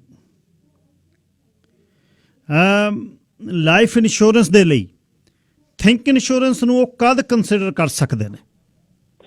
ਹਾਂਜੀ ਬਿਲਕੁਲ ਜੀ, ਲਾਈਫ ਸਾਈਕਲ ਹੈ ਜੀ ਆਪਣਾ। ਹਮੇਸ਼ਾ ਹੀ ਆਪਾਂ ਕਹਿੰਦੇ ਵੀ ਆਪਾਂ ਹਰੇਕ ਸਟੈਪ ਤੇ ਜਦੋਂ ਵੀ ਆਪਾਂ ਕੈਨੇਡਾ 'ਚ ਆਉਂਦੇ ਪਹਿਲੇ ਭਾਵੇਂ ਆਪਾਂ ਵਿਜ਼ਟਰ ਆਏ ਹਾਂ ਜੀ, ਆਪਾਂ ਵਿਜ਼ਟਰ ਇੰਸ਼ੋਰੈਂਸ ਕਰਾ ਸਕਦੇ ਹਾਂ। ਉਹਦੇ 'ਚ ਕੋਵਿਡ ਵੀ ਕਵਰੇਜ, ਸਾਰੀਆਂ ਕਵਰੇਜ ਹੈ। ਉਦੋਂ ਬਾਅਦ ਜੇ ਆਪਾਂ ਵਰਕ ਪਰਮਿਟ ਲੈ ਲਿਆ ਫਿਰ ਵੀ ਆਪਾਂ ਨੂੰ ਪਤਾ ਵੀ ਲਾਈਫ ਇੰਸ਼ੋਰੈਂਸ ਆਪਾਂ ਉਦੋਂ ਵੀ ਲੈ ਸਕਦੇ ਹਾਂ। ਜਿਹੜੇ ਵਰਕ ਪਰਮਿਟ 'ਤੇ ਨੇ ਆਪਦੀ ਲਾਈਫ ਇੰਸ਼ੋਰੈਂਸ ਲੈ ਸਕਦੇ, ਪਹਿਲਾਂ ਨਹੀਂ ਲੈ ਸਕਦੇ ਸੀ। ਨਾਲੇ ਹੁਣ ਸੁਪਰ ਵੀਜ਼ੇ 'ਚ ਵੀ ਇੱਦਾਂ ਦਾ ਹੋ ਗਿਆ ਬਾਈ ਜੀ, ਤੁਸੀਂ ਹੈਰਾਨ ਹੋਗੇ, ਆਪਾਂ ਪਹਿਲੇ ਹੀ $1 ਮਿਲੀਅਨ ਦੀ ਸੁਪਰ ਵੀਜ਼ੇ ਦੀ ਇੰਸ਼ੋਰੈਂਸ ਲੈ ਸਕਦੇ ਹੋ, $1 ਮਿਲੀਅਨ ਦੀ। ਹੁਣ ਇਹ ਵੀ ਹੈ ਵੀ ਆਪਾਂ ਕੋਈ ਵੀ ਜਿਹੜੀ ਆਪਾਂ ਮੁੱਢਲੀ ਜਾਣਕਾਰੀ ਲੈ ਕੇ ਆਉਂਦੇ ਆਪਾਂ ਆਪ ਹੀ, ਨਾ ਕਿ ਨਕਲ ਵਾਲਾ ਕੰਮ ਹੈ ਵੀ ਆਪਣੇ ਸੁਣ ਕੇ ਫਿਰ ਉਹੀ ਸ਼ਾਮਾਂ ਨੂੰ ਉਹੀ ਰਿਪੀਟ ਕਰ ਦਿਓ। ਆਪਾਂ ਇਨਫੋਰਮੇਸ਼ਨ ਉਹੀ ਲੈ ਕੇ ਆਉਂਦੇ ਜਿਹੜੀ ਨਵੀਂ ਤੋਂ ਨਵੀਂ ਆਉਂਦੀ, ਆਪਣੀ ਕਮਿਊਨਿਟੀ ਨੂੰ ਫਾਇਦਾ ਹੋਵੇ। $1 ਮਿਲੀਅਨ ਦੀ ਸੁਪਰ ਵੀਜ਼ਾ ਲੈ ਸਕਦੇ ਜੀ। ਉਦੋਂ ਬਾਅਦ ਜੇ ਤੁਸੀਂ ਵਰਕ ਪਰਮਿਟ ਆਪਦੀ ਲਾਈਫ ਇੰਸ਼ੋਰੈਂਸ ਲੈ ਸਕਦੇ ਹੋ। ਉਦੋਂ ਪਤਾ ਤੁਹਾਨੂੰ ਡਿਸੇਬਿਲਿਟੀ ਹੈ, ਕੰਮ ਕਾਜ ਕਿੱਦਾਂ ਚੱਲਣਗੇ। ਉਦੋਂ ਬਾਅਦ ਜੇ ਤੁਸੀਂ ਆਪਦਾ ਇੱਥੇ ਸੈੱਟ ਹੋ ਗਏ, ਪਰਿਵਾਰ ਹੋ ਗਿਆ, ਘਰ ਲੈ ਲਿਆ, ਫਿਰ ਆਪਦੀ ਮੋਰਗੇਜ ਇੰਸ਼ੋਰੈਂਸ ਤਾਂ ਥਿੰਕ ਇੰਸ਼ੋਰੈਂਸ ਨਾਲ ਹੈ ਜੀ। ਉਦੋਂ ਬਾਅਦ ਜੇ ਆਪਣਾ ਪਰਿਵਾਰ 'ਚ ਐਡੀਸ਼ਨ ਹੋ ਗਈ, RESP ਬੱਚਿਆਂ ਦੀ ਕਰਾਉਣੀ ਹੈ, ਤੇ ਉਦੋਂ ਬਾਅਦ ਜਿੱਦਾਂ ਅਸੀਂ ਆਪਣੇ ਆਪ ਵਧੀ ਜਾਂਦੇ, ਕ੍ਰਿਟੀਕਲਨੈਸ ਦੀ ਲੋੜ ਆ, ਮਨੀ ਬੈਕ ਵਾਲੀ ਆਪਸ਼ਨ ਆ, ਤੇ ਜਿੱਦਾਂ ਦੀ ਸਾਨੂੰ ਜ਼ਰੂਰਤਾਂ ਨੇ, RRSP ਲੈਣੀ ਹੈ, TFS, ਹਰੇਕ ਸਾਈਕਲ 'ਚ ਥਿੰਕ ਇੰਸ਼ੋਰੈਂਸ ਆਪਣੇ ਨਾਲ ਤੁਹਾਡੇ ਕੰਮ ਕਰ ਸਕਦੀ ਜਿੱਦਾਂ ਦੀ ਤੁਹਾਡੀ ਜ਼ਰੂਰਤਾਂ ਦੇ ਹਿਸਾਬ ਨਾਲ। ਮੇਨ ਆਪਣਾ ਟੀਚਾ ਬਾਈ ਜੀ ਸੌਦਾ ਵੇਚਣਾ ਨਹੀਂ, ਐਜੂਕੇਟ ਕਰਨਾ ਜ਼ਰੂਰਤ ਦੇ ਹਿਸਾਬ ਨਾਲ। ਜਿੱਥੋਂ ਚੀਜ਼ ਵਧੀਆ ਉਹੀ ਚੀਜ਼ ਪ੍ਰੋਵਾਈਡ ਕਰਨੀ। ਇਸ ਕਰਕੇ ਲਾਈਫ ਸਾਈਕਲ 'ਚ ਹਰੇਕ 'ਚ ਥਿੰਕ ਇੰਸ਼ੋਰੈਂਸ ਨਾਲ ਹੈ ਜੀ। ਜਿਹੜੀ ਤੁਹਾਡੀ ਇਨਵੈਸਟਮੈਂਟ ਕੀਤੀ ਹੋਈ ਹੈ ਉਹ ਵੀ ਕਦੇ ਵਾਪਸ ਲੈ ਸਕਦੇ ਹੋ? ਜੇ ਵਾਪਸ ਲੈਂਦੇ ਆ ਤਾਂ ਕਾਟ ਕਿੰਨੀ ਕੁ ਕੱਟਦੇ ਹੈ? ਹਾਂਜੀ ਬਾਈ ਜੀ, ਲਾਈਫ ਇੰਸ਼ੋਰੈਂਸ ਦੀ ਡਿਫਰੈਂਟ ਹੈ ਜੀ। ਬਿਲਕੁਲ ਲਾਈਫ ਇੰਸ਼ੋਰੈਂਸ ਜਦੋਂ ਵੀ ਆਪਾਂ ਪੈਸੇ ਕਢਾਉਣੇ ਜੀ ਬਿਲਕੁਲ ਇੰਟਰਸਟ ਦੇ ਨਾਲ ਚੱਕ ਹੋਣੇ ਜੀ। ਜਿਹੜੀਆਂ ਸਪੈਸ਼ਲੀ ਜਦੋਂ ਆਪਾਂ ਇਨਵੈਸਟਮੈਂਟ ਦੀ ਗੱਲ ਕਰਦੇ ਹਾਂ ਜੀ, RRSP 'ਚ ਪੈਸੇ ਆਪਣੀ ਮਨੀ ਹੈਗੀ ਹੈ, TFS 'ਚ ਹੈਗੀ ਹੈ ਮਨੀ, ਉਹ ਬਿਲਕੁਲ ਜਦੋਂ ਆਪਾਂ ਵੀ ਕੋਈ ਆਪਾਂ ਕਿਤੋਂ ਵੀ ਪੈਸੇ ਆਪਾਂ ਜੇ ਕਢਾਉਣੇ ਨੇ, ਚੱਕਣੇ ਨੇ, ਉਹਨਾਂ ਦੀ ਸ਼ਰਤਾਂ ਜ਼ਰੂਰ ਪਹਿਲਾਂ ਸਮਝੋ। ਲਾਈਫ ਜਿਹੜੇ ਇੰਸ਼ੋਰੈਂਸ ਕੰਪਨੀਆਂ ਜੇ ਤੁਸੀਂ ਹਾਲੇ ਵੀ ਇਨਵੈਸਟਮੈਂਟ ਕਰਦੇ ਹੋ, ਗਰੰਟਿਡ ਤੁਹਾਨੂੰ ਮੰਥਲੀ ਇਨਕਮ ਮਿਲ ਸਕਦੀ ਹੈ। ਸਿਰਫ ਇੰਸ਼ੋਰੈਂਸ ਕੰਪਨੀਆਂ ਕੋਲ ਇਹ ਆਪਸ਼ਨ ਹੈਗੀ ਹੈ ਜੀ, ਕਿਉਂਕਿ ਇਹਦੇ 'ਚ ਵੀ ਬਹੁਤ ਜਿਹੜੀਆਂ ਕੰਪਨੀਆਂ ਨੇ ਜਿਹੜੀਆਂ ਆਪਦੇ ਪੱਲਾ ਝਾੜ ਗਈਆਂ, ਕਹਿੰਦੇ ਵੀ ਅਸੀਂ ਆਹ ਪ੍ਰੋਡਕਟ ਨਹੀਂ ਵੇਚਣਾ ਜੀ।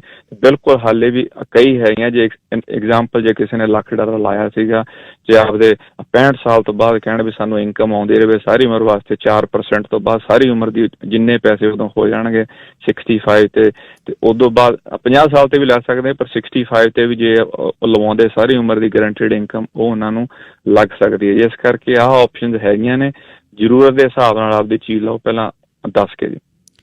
ਅਖੀਰ ਦੇ ਵਿੱਚ ਜੀ 2021 ਚੜ੍ਹ ਜਾਣਾ ਹੈ ਤੇ 20 ਦਾ ਟੈਕਸ ਵਗੈਰਾ, ਤੇ ਅਖੀਰ 'ਚ ਕੁਝ ਹੋਰ ਐਡ ਕਰਨਾ ਚਾਹੋ? ਹਾਂਜੀ ਬਿਲਕੁਲ ਜੀ, ਇਹ ਆਪਣਾ ਬਹੁਤ ਜਿੱਦਾਂ 2020 ਸੀ, ਬਿਲਕੁਲ ਹੁਣ ਜਿਹੜੀ ਟੈਕਸ ਪਲੈਨਿੰਗ ਹੈਗੀ ਹੈ, ਬਿਲਕੁਲ ਕੋਵਿਡ ਕਰਕੇ ਕਈ ਚੀਜ਼ਾਂ ਕੰਸੀਡਰ ਕਰਨ ਵਾਲੀਆਂ ਨੇ।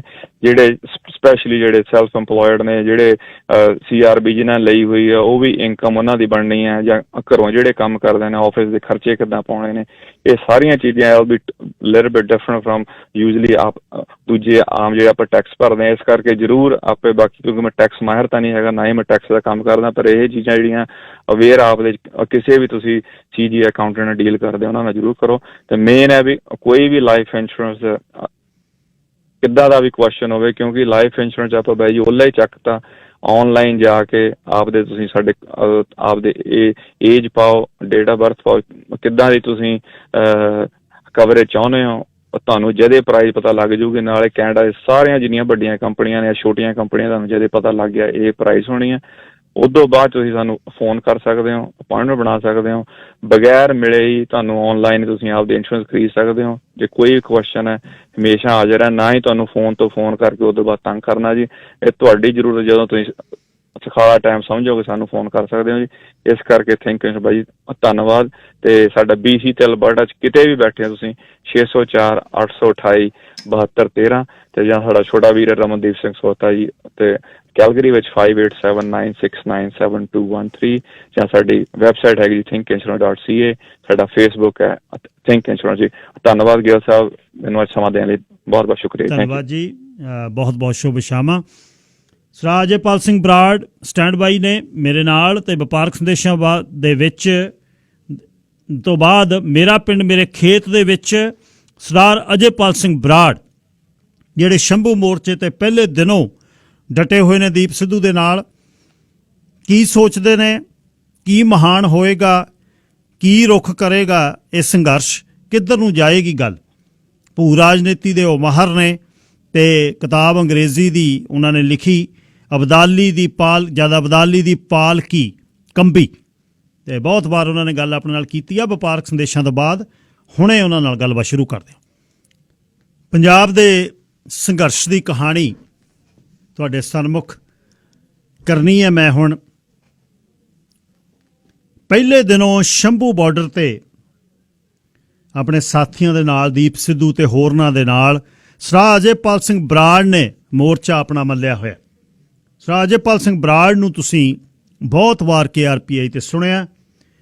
ਭੂ ਰਾਜਨੀਤੀ ਦੇ ਮਾਹਰ ਨੇ। ਉਹ ਏਸ਼ੀਆ ਦੇ ਬਦਲਦੇ ਹਾਲਾਤਾਂ ਤੇ ਅਕਸਰ ਉਹ ਲਿਖਦੇ ਨੇ, ਗੱਲਾਂ ਕਰਦੇ ਨੇ। ਕਿਤਾਬ ਉਹਨਾਂ ਨੇ ਲਿਖੀ ਆ ਜਦ ਅਬਦਾਲੀ ਦੀ ਪਾਲ ਕੀ ਕੰਬੀ ਹਿੱਲੀ।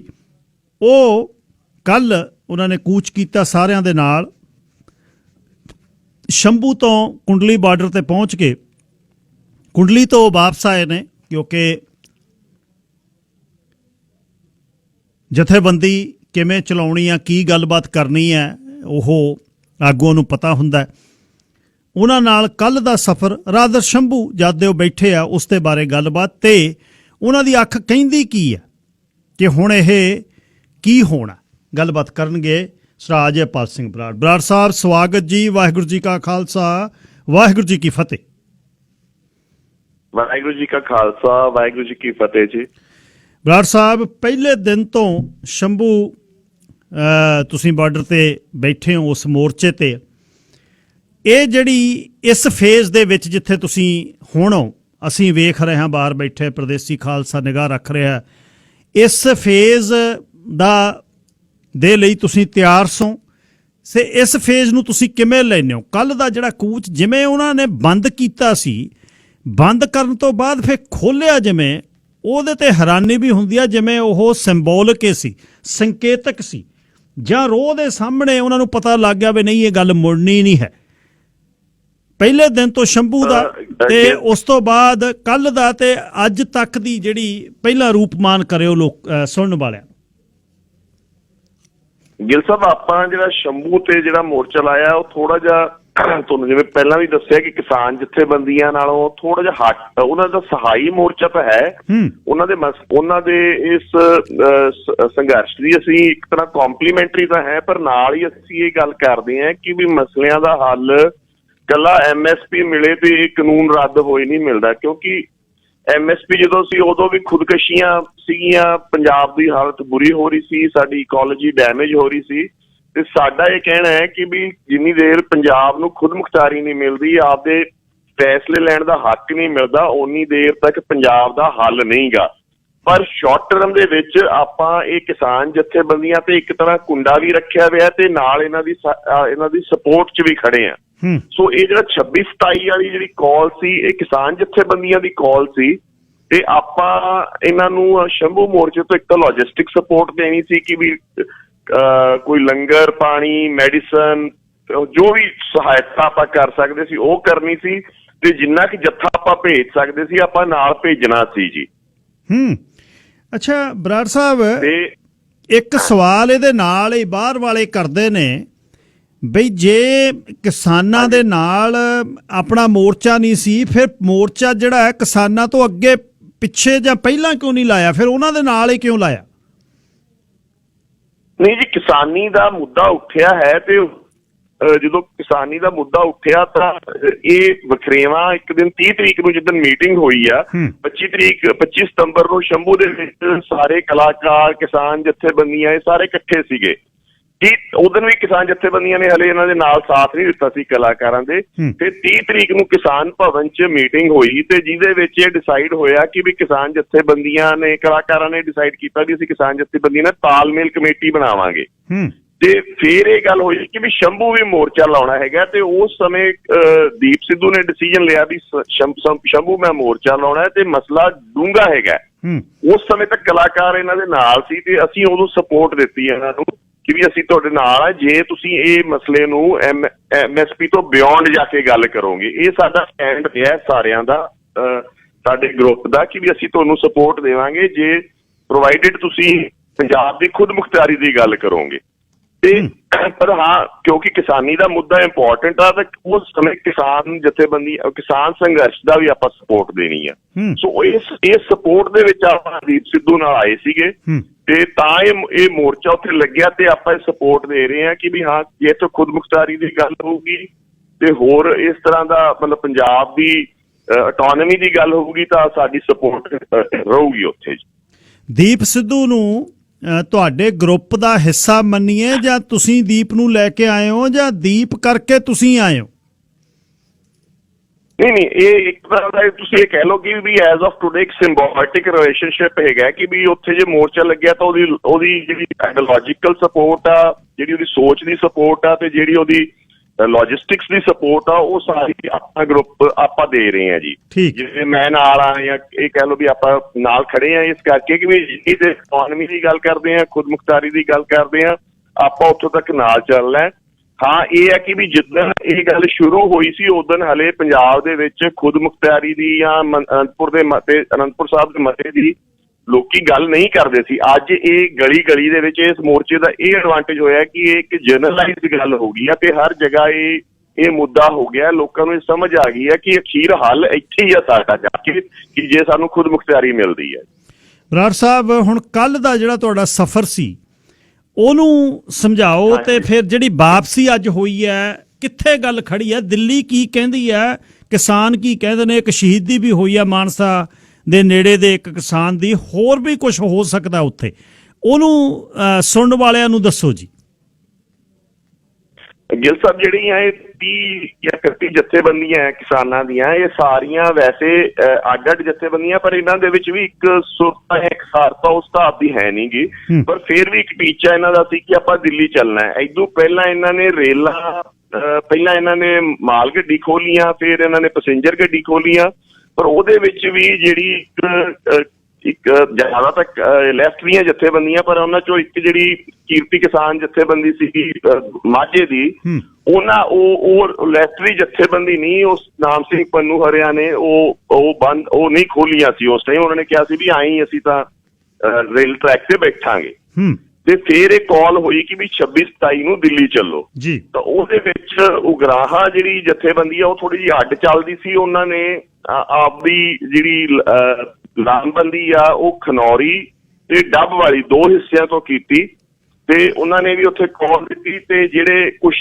ਜਥੇਬੰਦੀਆਂ ਲਾਲੜੂ ਵਿੱਚ ਦੀ ਗਈਆਂ ਤੇ ਕਾਫੀ ਦੁਆਬੇ ਦੀਆਂ ਤੇ ਕੀਰਤੀ ਕਿਸਾਨ ਦੀ ਮਾਝੇ ਦੀਆਂ ਜਥੇਬੰਦੀਆਂ ਆਪਣੇ ਸ਼ੰਭੂ ਕੋਲ ਦੀ ਕ੍ਰਾਸ ਕਰਨੀਆਂ ਸੀਗੀਆਂ ਤੇ ਇੱਥੇ ਹਰੇਕ ਜਗ੍ਹਾ ਬੈਰੀਅਰ ਲੱਗੇ ਸੀ।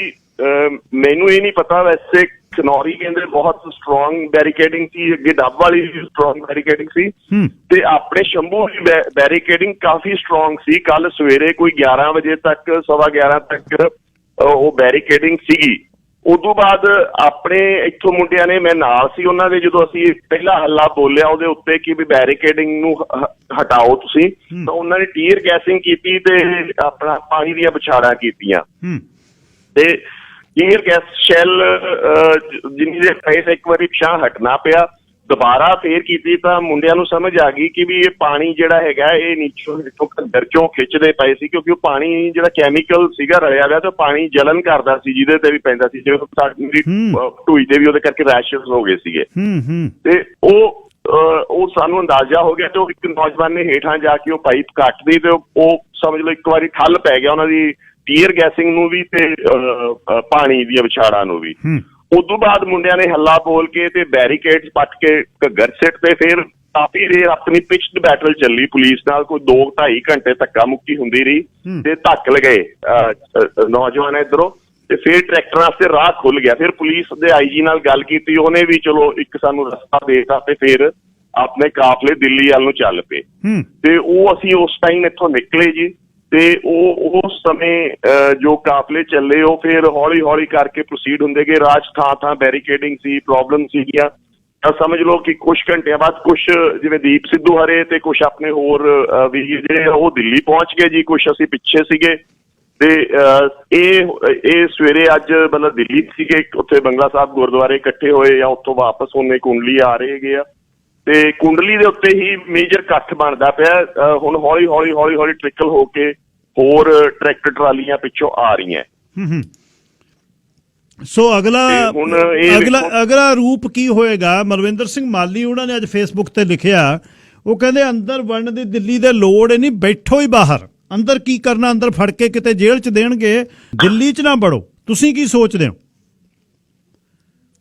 ਸਰ ਵੈਸੇ ਤਾਂ ਵੇਖੋ, ਇਹ ਗਿੱਲ ਸਾਹਿਬ ਡਿਸੀਜਨ ਜਿਹੜਾ ਲੈਣਾ ਹੈ ਉਹ ਲੈਣਾ ਤਾਂ ਹੈਗਾ ਕਿਸਾਨ ਜਥੇਬੰਦੀਆਂ ਨੇ, ਪਰ ਜਿਵੇਂ ਕੱਲ ਤੁਸੀਂ ਵੇਖਿਆ ਉਗਰਾਹਾਂ ਵਾਲਿਆਂ ਦਾ ਮਤਲਬ ਪੰਜਾਬ ਦੇ ਵਿੱਚ ਹੁਣ ਇੱਕ ਐਸੀ ਸਿਚੁਏਸ਼ਨ ਆਈ ਵੀ ਹੈ, ਜੇ ਧਿਆਨ ਨਾਲ ਵੇਖੀਏ ਤਾਂ ਵੀ ਕ੍ਰੈਡੀਬਿਲਿਟੀ ਜਿਹੜੀ ਆ ਲੀਡਰ ਦੀ, ਉਹ ਜੇ ਸਵੇਰੇ ਹੁੰਦੀ ਆ ਤਾਂ ਸ਼ਾਮ ਤੱਕ ਉਹ ਖਤਮ ਵੀ ਹੋ ਸਕਦੀ ਹੈ ਜੇ ਉਹਨੇ ਇੱਕ ਡਿਸੀਜਨ ਵੀ ਗਲਤ ਲੈ ਲਿਆ। ਤੇ ਲੋਕ ਆਪ ਮੁਹਾਰੇ ਹੋਏ ਵੇ ਆ ਤੇ ਉਹਨਾਂ ਨੂੰ ਪਤਾ ਅਸੀਂ ਕੀ ਚਾਹੁੰਦੇ ਆ। ਕੱਲ ਸਵੇਰੇ ਉਗਰਾਹਾਂ ਦੀ ਜਥੇਬੰਦੀ ਨੇ ਸਵੇਰੇ ਕਹਿਤਾ ਸੀ ਵੀ ਅਸੀਂ ਦਿੱਲੀ ਨਹੀਂ ਜਾਵਾਂਗੇ, ਤੇ ਨੌਜਵਾਨਾਂ ਨੇ ਉਹਦੀ ਸੁਣੀ ਨਹੀਂ ਤੇ ਉਹਨਾਂ ਨੇ ਉਹਦੇ ਝੰਡੇ ਉਤਾਰ ਕੇ ਸਿੱਟਣੇ ਸ਼ੁਰੂ ਕਰਤੇ। ਠੀਕ ਹੈ ਜੀ। ਤੇ ਅੱਜ ਉਹਨਾਂ ਨੇ ਵੀ ਕੂਚ ਕਰਤਾ ਯਾਰ, ਪਰ ਉਹ ਬਹੁਤ ਸਲੋ ਮੂਵ ਕਰ ਰਹੇ ਆ। ਤੇ ਹੁਣ ਇਹ ਜਿਹੜਾ ਵੀ ਫੈਸਲਾ ਲੈਣਾ ਹੈ, ਜਦੋਂ ਜਿੰਨੀ ਦੇਰ ਸਾਰੇ ਇਕੱਠੇ ਨਹੀਂ ਹੁੰਦੇ ਉੱਥੇ ਫੈਸਲਾ ਹੋਣਾ ਬਹੁਤ ਮੁਸ਼ਕਲ ਆ ਜੀ। ਇਸ ਟਾਈਮ ਆਲਮੋਸਟ ਜਿਹੜੀ ਲੀਡਰਸ਼ਿਪ ਹੈਗੀ ਆ ਇਹ ਸਾਰੀ ਇਹ ਰਿਡੰਡੈਂਟ ਜੀ ਹੋਈ ਵੀ ਹੈ। ਇਹ ਸਮਝ ਨਹੀਂ ਆ ਰਹੀ ਕਿ ਕੀ ਕਰਨਾ ਹੈ ਉਹਨਾਂ ਨੇ। ਲੀਡਰਸ਼ਿਪ ਲੋਕਲ ਯੂਥ ਦੇ ਹੱਥ 'ਚ ਹੀ ਹੈਗੀ ਹੈ। ਜੇ ਆਪਾਂ ਕਹੀਏ ਕਿ ਕੋਈ ਇੱਕ ਬੰਦਾ ਕੋਈ ਫੈਸਲਾ ਲੈ ਲੂ ਜਾਂ ਦੋ ਲੈ ਲੈਣਗੇ ਤੇ ਕਿਸੇ ਪਾਸੇ ਤੁਰ ਪੂ ਨਹੀਂ ਹੋਊਗਾ। ਪਰ ਇਹ ਗਿੱਲ ਸਾਹਿਬ ਮੇਰੇ ਹਿਸਾਬ ਨਾਲ ਵੈਸੇ ਸਾਰੇ ਕਹਿ ਰਹੇ ਉੱਥੇ ਬੈਠਣਾ ਚਾਹੀਦਾ, ਪਰ ਇਹ ਇੰਨਾ ਆਸਾਨ ਨਹੀਂਗਾ ਕਿ ਵੀ ਉੱਥੇ ਸੜਕਾਂ ਤੇ ਸੌਖਾ ਨਹੀਂ ਬਹਿਣਾ, ਕਿਉਂਕਿ ਇਹਦੀਆਂ ਲੌਜਿਸਟਿਕ ਪ੍ਰੋਬਲਮਸ ਬਹੁਤ ਆ ਰਹੀਆਂ। ਖਾਣਾ ਦੀ ਦਿੱਕਤ ਆਊਗੀ, ਹੋਰ ਦਿੱਕਤ ਆਊਗੀ, ਤੇ ਬਹੁਤ ਲੰਬਾ ਕਾਫਲਾ। ਤੇ ਪਿੱਛੋਂ ਵੀ ਅੱਜ ਫੇਰ ਸ਼ੰਭੂ ਤੇ ਬੈਰੀਕੇਡਿੰਗ ਹੋਈ ਸੀ, ਫੇਰ ਤੋੜੀ ਗਈ, ਫੇਰ ਧੁਲਵਾਈ ਗਈ। ਇਹਨਾਂ ਨੇ ਸਾਡੇ ਲੰਗਰ ਦੇ ਉੱਤੇ ਵੀ ਟੀਅਰ ਗੈਸ ਸ਼ੈਲ ਮਾਰੇ ਹਰਿਆਣਾ ਪੁਲਿਸ ਨੇ, ਤੇ ਉਹ ਖੋਲ ਕੇ ਤੇ ਤਕਰੀਬਨ 8-10 ਹਜ਼ਾਰ ਬੰਦਾ ਅੱਜ ਵੀ ਪਹੁੰਚ ਉਸ ਰਸਤੇ ਦੀ ਆਇਆ, ਤਾਂ ਹੋਰ ਰਸਤਿਆਂ ਤੋਂ ਵੀ ਆ ਰਿਹਾ ਹੋਊਗਾ। ਸੋ ਇਹ ਇੰਨਾ ਸੌਖਾ ਨਹੀਂ। ਕਈ ਵਾਰੀ ਜਿਵੇਂ ਕੋਈ ਕਹਿ ਰਿਹਾ ਪਾਰਲੀਮੈਂਟ ਘੇਰ ਲਓ, ਕੋਈ ਕਹਿ ਰਿਹਾ ਕਿ ਉੱਥੇ ਰਸਤਿਆਂ ਤੇ ਬਹਿ ਜਾਓ। ਇਹ ਜ਼ਮੀਨੀ ਹਕੀਕਤ ਨੂੰ ਜੇ ਵੇਖੀਏ ਤਾਂ ਇਹਦੀਆਂ ਡਿਫੀਕਲਟੀਜ਼ 1-2 ਦਿਨਾਂ ਤੱਕ ਆਪਾਂ ਨੂੰ ਸਰਫੇਸ ਹੋਣ ਲੱਗ ਜਾਣਗੀਆਂ। ਤਾਂ ਇਹ ਤਾਂ ਡਿਸੀਜਨ ਹੁਣ ਵੇਖੋ ਕਿਸਾਨ ਜਥੇਬੰਦੀਆਂ ਨੇ ਲੈਣਾ ਹੈ ਕਿ ਵੀ ਉਹ ਕਿੰਨਾ ਕੁ ਪ੍ਰੈਸ਼ਰ ਬਿਲਟ ਅਪ ਕਰ ਸਕਦੀ ਹੈ ਸਰਕਾਰ ਤੇ ਉਹ ਕੀ ਚਾਹੁੰਦੇ ਆ ਕਰਨਾ। ਕਿ ਉਹਨੇ ਕਾਲ ਜੇ ਦਿੱਤੀ ਸੀ ਤਾਂ ਉਹਨੇ ਕੁਝ ਸੋਚ ਕੇ ਦਿੱਤੀ ਹੋਣੀ ਹੈ ਨਾ ਵੀ ਆਪਾਂ ਕਿੱਥੇ ਜਾ ਕੇ ਬਹਿਣਾ ਹੈ ਇਸ ਤੋਂ ਬਾਅਦ। ਬਰਾੜ ਸਾਹਿਬ, ਹੁਣ ਇੱਕ ਬੰਨੇ ਕਿਉਂਕਿ ਜਥੇਬੰਦੀਆਂ ਦੀ ਕੋਈ ਕਸੂਰ ਹੀ ਨਹੀਂ, ਉਹ ਖੱਬੇ ਪੱਖੀ ਉਲਾਰ ਹੋ ਕੇ ਪਿਛਲੇ 50 ਸਾਲ ਤੋਂ ਕੰਮ ਕਰ ਰਹੇ ਨੇ। ਸਾਨੂੰ ਸਾਰਿਆਂ ਦਾ ਹੀ ਆਪਾਂ ਨੂੰ ਲੀਡਰਾਂ ਦਾ ਪਤਾ ਹੈ। ਇੱਕ ਬੰਨੇ ਤਾਂ ਉਹ ਇੱਕ ਜਕਾਰੇ ਤੋਂ ਵੀ ਤੰਗ ਨੇ, ਦੂਜੇ ਬੰਨੇ ਇਕੱਠ ਦੇ ਵਿੱਚ 90% ਨੌਜਵਾਨ ਜਿਹੜਾ ਵਰਗ ਹੈ ਜਾਂ ਬਜ਼ੁਰਗ ਨੇ। ਅੱਜ ਸਵੇਰੇ 4 ਵਜੇ ਇਸ਼ਨਾਨ ਕਰ ਰਹੇ ਨੇ, ਗਾਤਰੇ ਪਾਏ ਹੋਏ ਨੇ ਤੇ ਕੋਈ ਪਾਠ ਕਰ ਰਿਹਾ ਹੈ। ਉਹ ਜਿਹੜਾ ਇਕੱਠ ਹੈ ਉਹ ਸਾਹਿਬਜ਼ਾਦਿਆਂ ਦੇ ਦਿਨਾਂ ਨੂੰ, ਇਹਨਾਂ ਦਿਨਾਂ ਨੂੰ, ਸਾਕਿਆਂ ਦੇ ਦਿਨਾਂ ਨੂੰ ਨਾਲ ਜੋੜ ਰਿਹਾ। ਇਹ ਜਿਹੜਾ ਦੋਨੇ ਪਾਸੇ ਦੀ ਫੀਲਿੰਗ ਹੈ, ਤੇ ਇਹਦੇ ਵਿੱਚੋਂ ਤੁਸੀਂ ਹੁਣ ਇਸ ਨੂੰ ਕਿਉਂਕਿ ਤੁਸੀਂ ਵੱਧ ਅਧਿਕਾਰਾਂ ਦੀ ਗੱਲ, ਅਨੰਦਪੁਰ ਸਾਹਿਬ ਦੇ ਮਤੇ ਦੀ ਗੱਲ ਪਹਿਲੇ ਦਿਨੋਂ ਕਰ ਰਹੇ ਹੋ, ਭੂ ਰਾਜਨੀਤੀ ਤੇ ਤੁਸੀਂ ਪਕੜ ਤੁਸੀਂ ਏਸ਼ੀਆ ਦੇ ਬਦਲਦੇ ਹਾਲਾਤਾਂ ਦੀ ਗੱਲ ਕੀਤੀ ਕਿ ਬਹੁਤ ਚੇਂਜਸ ਆ ਰਹੀਆਂ। ਤੁਸੀਂ ਸਰਾ ਮਨਧੀਰ ਸਿੰਘ ਹੋਣਾ ਨੇ, ਸਰਾ ਪਰਮਜੀਤ ਸਿੰਘ ਗਾਜ਼ੀ ਹੋਣਾ ਨੇ, ਉਸ ਤੋਂ ਬਾਅਦ ਸਰਾ ਅਜਮੇਰ ਸਿੰਘ ਹੋਣਾ ਨੇ, ਸਰਾ ਜਸਪਾਲ ਸਿੰਘ ਹੋਣਾ ਨੇ ਇਹ ਗੱਲਾਂ ਕੀਤੀਆਂ। ਹੁਣ ਇਸ ਨੂੰ ਤੁਸੀਂ ਇਹ ਬਫਰਿੰਗ ਹੈ ਜਿਹੜੀ ਆਗੂਆਂ ਤੋਂ ਦੋਨੇ ਇੱਕ ਪਾਸੇ ਤੇ ਹੋ, ਖੱਬੇ ਪਾਸੇ ਤੇ ਸੱਜੇ ਪਾਸੇ ਦੀ ਗੱਲ ਹੈ, ਤੇ ਆਮ ਲੋਕ ਫਿਰ ਕਿਵੇਂ ਫੋਲੋ ਕਰਨਗੇ? ਖਲਜਗਣ ਤਾਂ ਨਹੀਂ ਪੈ ਜਾਏਗਾ? ਤੁਸੀਂ ਕੁਝ ਕਹੋਗੇ ਤੇ ਕਿਸਾਨ ਜਥੇਬੰਦੀਆਂ ਕੁਝ ਕਹਿਣਗੀਆਂ। ਵੇਖੋ ਜੀ, ਕਿਸਾਨ ਜਥੇਬੰਦੀਆਂ ਦੀ ਜਿਹੜੀ ਲੜਾਈ ਆ, ਜਿਹੜੀ ਉਹਨਾਂ ਦੀ ਲੀਡਰਸ਼ਿਪ ਆ, ਉਹ ਤਾਂ ਰਿਆਇਤਾਂ ਦੀ ਗੱਲ ਕਰਦੀ ਹੈ ਕਿ ਵੀ ਚਲੋ ਸਾਡੇ ਤਾਂ ਜੀ ਇਹ ਕਾਨੂੰਨ ਲਾਗੂ ਨਾ ਹੋਣ ਤੇ MSP ਸਾਨੂੰ ਮਿਲਦੀ ਰਵੇ। ਇਹ ਮੋਟਾ ਇੱਥੋਂ ਤੱਕ ਉਹ ਖੁਸ਼ ਹੈਗੇ ਆ। ਪਰ ਜੇ ਗਿੱਲ ਸਾਹਿਬ ਉਹਨਾਂ ਦਾ ਕੇਡਰ ਵੇਖੋ, ਜਾਂ ਜਿਹੜੇ ਕੱਲ ਮੁੰਡੇ ਜਦੋਂ ਤੋੜ ਰਹੇ ਸੀ ਬੈਰੀਕੇਡ ਨੂੰ, ਜਾਂ ਜਿਹੜੇ ਚੀਜ਼ ਉਹਨਾਂ ਨੂੰ ਜੋਸ਼ ਦਿਵਾਉਂਦੀ ਸੀ ਜਾਂ ਨਾਰਾ ਲੱਗਦਾ ਸੀ, ਤੇ ਉਹ ਨਾਰਾ ਜਿਹੜਾ ਲੱਗਦਾ ਸੀ ਉਹ ਲੱਗਦਾ ਤਾਂ ਬੋਲੇ ਸੋ ਨਿਹਾਲ ਦਾ ਜਾਂ ਵਾਹਿਗੁਰੂ ਜੀ ਕਾ ਖਾਲਸਾ ਵਾਹਿਗੁਰੂ ਜੀ ਕੀ ਫਤਿਹ ਲੱਗਦਾ ਸੀ। ਬਿਲਕੁਲ। ਜੇ ਉੱਥੇ ਲੰਗਰ ਵੀ ਚੱਲ ਰਿਹਾ ਤਾਂ ਉਹ ਵੀ ਗੁਰੂ ਘਰ ਦੇ ਲੰਗਰ ਹੀ ਚੱਲ ਰਹੇ ਆ। ਜੇ ਉੱਥੇ ਹੁਣ ਗੱਲਾਂ ਹੋ ਰਹੀਆਂ ਕਿ ਵੀ ਆ ਜਿਹੜੇ ਆਪਣਾ ਸੰਤ ਸਮਾਜ ਵਾਲੇ ਜਾਂ ਇਹ ਬਹੁਤ ਲੰਗਰ ਦੀ ਸੇਵਾ ਚੱਲ ਰਹੀ ਹੈ, ਖਾਲਸਾ ਏਡ ਦੀ ਸੇਵਾ ਚੱਲ ਰਹੀ ਹੈ। ਸੋ ਇਹਨੂੰ ਵੀ ਉੱਥੇ ਸਿੱਖ ਸਿੰਬੋਲਿਜ਼ਮ ਨੂੰ ਡਿਨਾਈ ਕਰ ਦਿੱਤਾ ਜਾਵੇ, ਉਹ ਤਾਂ ਪੋਸੀਬਲ ਹੀ ਨਹੀਂਗਾ। ਉਹ ਵੇਖੋ ਜਜ਼ਬਾ ਤਾਂ ਖਾਲਸਾ ਹੀ ਜਜ਼ਬਾ ਹੀ ਹੈ ਜਿਹੜਾ ਧੱਕ ਕੇ ਲਿਜਾ ਰਿਹਾ ਅੱਗੇ, ਤੇ ਉਹਨੂੰ ਡਿਨਾਈ ਨਹੀਂ ਕਰ ਸਕਦੇ ਆਪਾਂ ਉੱਥੋਂ। ਪਰ ਹਾਂ, ਕਿਉਂਕਿ ਉਹ ਜਥੇਬੰਦੀਆਂ ਉਹਨਾਂ ਦੇ ਵਿੱਚੋਂ ਕੁਝ ਲੈਫਟ ਵਾਲੀਆਂ ਤੇ ਉਹ ਇਸੇ ਕਰਕੇ ਹੀ ਫੈਸਲਾ ਜਲਦੀ ਕਰਵਾਉਣਾ ਚਾਹੁੰਦੀਆਂ, ਕਿਉਂਕਿ ਇਹ ਹੌਲੀ ਹੌਲੀ ਇਹ ਮੂਵਮੈਂਟ ਸਿੱਖੀ ਵੱਲ ਨੂੰ ਜਾ ਰਹੀ ਸੀ, ਉਧਰ ਨੂੰ ਜਾ ਰਹੀ, ਉਹ ਲੈ ਰਹੀ ਸੀ ਇਹ, ਤੇ ਉਸ ਗੱਲ ਤੋਂ ਉਹ ਸਤਰਕ ਵੀ ਹੁੰਦੇ ਆ ਜਾਂ ਇਹ ਸਮਝਦੇ ਵੀ ਆ। ਪਰ ਇਹ ਗੱਲਾਂ ਅਸੀਂ ਹੁਣ ਨਹੀਂ ਕਰਦੇ, ਕਿਉਂਕਿ ਇਹ ਗੱਲਾਂ ਕਰਨ ਨਾਲ ਅਗਲਾ ਸੋਚਦਾ ਵੀ ਢਾਲ ਆ ਰਹੀ ਹੈ ਕਿਤੇ ਸੰਘਰਸ਼ ਨੂੰ, ਸਾਥ ਦੇ ਰਹੇ ਆ।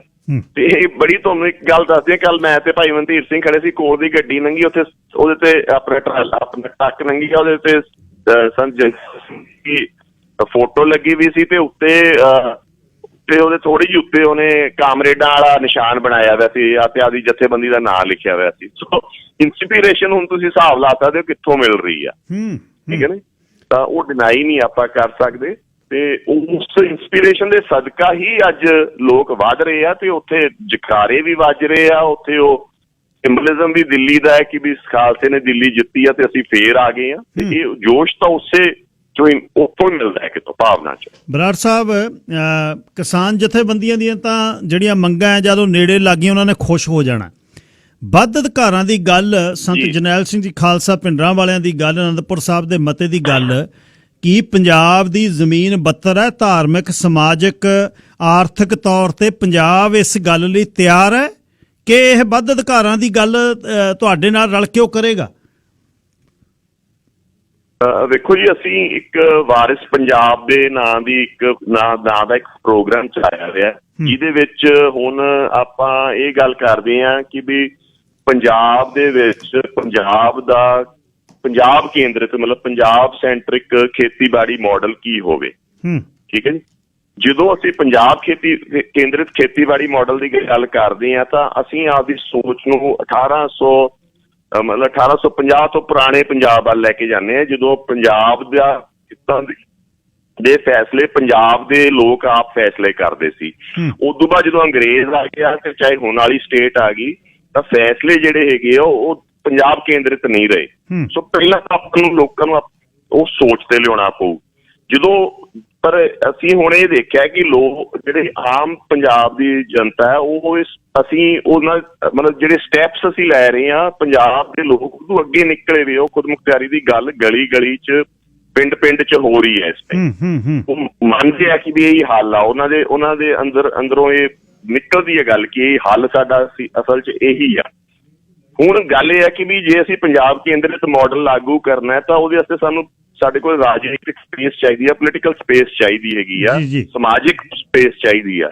ਉਹ ਸਾਡੇ ਕੋਲੇ ਤਾਂ ਹੀ ਆਊਗੀ ਜੇ ਸਾਡੇ ਕੋਲੇ ਆਪਦੀ ਖੁਦਮੁਖਤਾਰੀ ਹੋਊਗੀ, ਸਾਡੇ ਕੋਲੇ ਸਾਡੇ ਫੈਸਲੇ ਲੈਣ ਦੇ ਹੱਕ ਹੋਣਗੇ। ਇਹ ਲੋਕੀ ਇਸ ਗੱਲ ਨੂੰ ਸਮਝ ਚੁੱਕੇ ਆ। ਹੁਣ ਜਿੱਥੇ ਆ ਕੇ ਗੱਲ ਅੜਦੀ ਹੈ, ਗਿੱਲ ਸਾਹਿਬ, ਹਰੇਕ ਅਗਲਾ ਇਹ ਪੁੱਛਦਾ ਕਿ ਭਾਈ ਸਾਹਿਬ ਤੁਸੀਂ ਇਹ ਗੱਲ ਕਹਿ ਤਾਂ ਰਹੇ ਹੋ, ਸਾਨੂੰ ਇਹ ਦੱਸੋ ਹੋਊਗਾ ਕਿਵੇਂ, ਅਚੀਵ ਕਿਵੇਂ ਕਰਾਂਗੇ, ਆਪਾਂ ਇਹਨੂੰ ਪਹੁੰਚਾਂਗੇ ਕਿਵੇਂ ਇਸ। ਸੋ ਚਾਹੇ ਮੈਂ ਆ, ਚਾਹੇ ਕੋਈ ਸਾਡੇ ਨਾਲ ਦੀਆਂ ਜਥੇਬੰਦੀਆਂ, ਚਾਹੇ ਕੋਈ ਹੋਰ ਬੁੱਧੀਜੀਵੀ ਆ, ਸਭ ਦਾ ਹੁਣ ਡਿਊਟੀ ਜਿਹੜੀ ਬਣਦੀ ਆ ਜਾਂ ਇੱਕ ਫਰਜ਼ ਜਿਹੜਾ ਬਣਦਾ ਉਹ ਆ ਕਿ ਲੋਕਾਂ ਨੂੰ ਉਹ ਸੇਧ ਦੇਣ ਦਾ ਕਿ ਆਪਾਂ ਕਿਹੜੇ ਰਾਹ ਤੁਰੀਏ ਕਿ ਵੀ ਸਾਨੂੰ ਇਹ ਅਚੀਵ ਕਰਨ ਵਾਸਤੇ। ਇੱਥੇ ਆ ਕੇ ਗੱਲ ਖੜੀ ਆ। ਇਹ ਸਾਡੀ ਇੱਕ ਮੋਰਲ ਰਿਸਪੋਂਸਿਬਿਲਿਟੀ ਹੈ ਕਿ ਜਦੋਂ ਇਹ ਸੰਘਰਸ਼ ਖਤਮ ਹੋ ਜਾਊਗਾ ਕਿਸਾਨੀ ਦਾ, ਜਾਂ ਇੱਥੇ ਕੋਈ ਇੱਕ ਪੜਾਅ ਆ ਜਾਊਗਾ ਇਹਦਾ, ਜਾਂ ਚਾਹੀਦਾ ਇੱਕ ਸਥਾਈ ਤਾਂ ਨਹੀਂ, ਇੱਕ ਸਮੇਂ ਦਾ ਹੱਲ ਜਾਂ ਟੈਕਟੀਕਲ ਹੱਲ ਨਿਕਲ ਆਊਗਾ, ਤਾਂ ਅਸੀਂ ਅੱਗੇ ਲੋਕਾਂ ਨੂੰ ਕਿਵੇਂ ਉਸ ਪਾਸੇ ਨੂੰ ਤੋਰ ਸਕਦੇ ਹਾਂ, ਜਾਂ ਕਿਵੇਂ ਉਹਨਾਂ ਨੂੰ ਇਹ ਗੱਲ ਤੇ ਸਮਝਾ ਸਕਦੇ ਹਾਂ ਕਿ ਵੀ ਆਪਾਂ ਕਿਵੇਂ ਲਾਮਬੰਦ ਹੋਈਏ, ਕਿਵੇਂ ਜਥੇਬੰਦ ਹੋਈਏ ਕਿ ਵੀ ਅਸੀਂ ਖੁਦਮੁਖਤਿਆਰੀ ਵਾਸਤੇ ਸਟਰਗਲ ਕਰ ਸਕੀਏ। 1947 ਤੋਂ ਲੈ ਕੇ ਵੱਧ ਅਧਿਕਾਰਾਂ ਦੇ ਚੱਲੇ ਅਲੱਗ-ਅਲੱਗ ਸੰਘਰਸ਼ ਤੇ 75 ਤੋਂ 95 ਵਾਲੇ 20 ਵਰਿਆਂ ਦੇ ਵਿੱਚ ਤੁਸੀਂ ਬਹੁਤ ਨੇੜਿਓਂ ਵੇਖਿਆ। ਪਹਿਲਾਂ ਆਪਾਂ ਸੁਣਿਆ, ਉਹ ਆਪਾਂ ਵੇਖਿਆ, ਉਹਦੇ ਸਬਕ ਨੇ ਜਿਹੜੇ ਤੁਹਾਡੇ ਜ਼ਿਹਨ ਦੇ ਵਿੱਚ ਕੀ ਨੇ? ਤੁਹਾਡੇ ਜਿਹੜੇ ਸਾਰੇ ਤੁਸੀਂ ਵੀਰ ਹੋ, ਉਹਦੇ ਤੋਂ ਦੁੱਧ ਦਾ ਸੜਿਆ ਪਾਣੀ ਨੂੰ ਫੂਕਾਂ ਸੰਘਰਸ਼ ਦਾ ਰੂਪ ਜਿਹੜਾ ਹੈ ਕੁਝ ਕੁ ਤੈਅ ਹੁੰਦਾ, ਕੁਝ ਵੇਗ ਹੈ ਜਿਹੜਾ ਉਹ ਆਪੇ ਹੀ ਹੁੰਦਾ, ਤੁਸੀਂ ਉਹਨੂੰ ਮੋੜ ਨਹੀਂ ਵਾਲਾ ਸਕਦੇ ਹੁੰਦੇ। ਕਦੇ ਕਦੇ ਇਹੋ ਜਿਹਾ ਸਮਾਂ ਆ ਜਾਂਦਾ। ਪਹਿਲੇ ਸੰਘਰਸ਼ਾਂ ਤੋਂ ਕਿਹੜੀ ਚੀਜ਼ ਦਾ ਖਿਆਲ ਰੱਖਣਾ ਚਾਹੁੰਦੇ ਹੋ ਕਿ ਜਿਹੜੇ ਇਸ ਸਮੇਂ ਮਾਯੂਸੀ ਨਾ ਹੋਵੇ? ਮੈਂ ਸਰਦਾਰ ਅਜਮੇਰ ਸਿੰਘ ਉਹਨਾਂ ਦੀ ਗੱਲ ਸੁਣ ਰਿਹਾ ਸੀ ਕਿ ਹੋ ਸਕਦਾ ਇਹਦੇ ਵਿੱਚੋਂ ਜਿਹੜੇ ਲੋਕ ਮਾਯੂਸ ਬਹੁਤ ਹੋ ਜਾਣ। ਉਸ ਨੂੰ ਕਿਵੇਂ ਦੇਖਦੇ ਹੋ?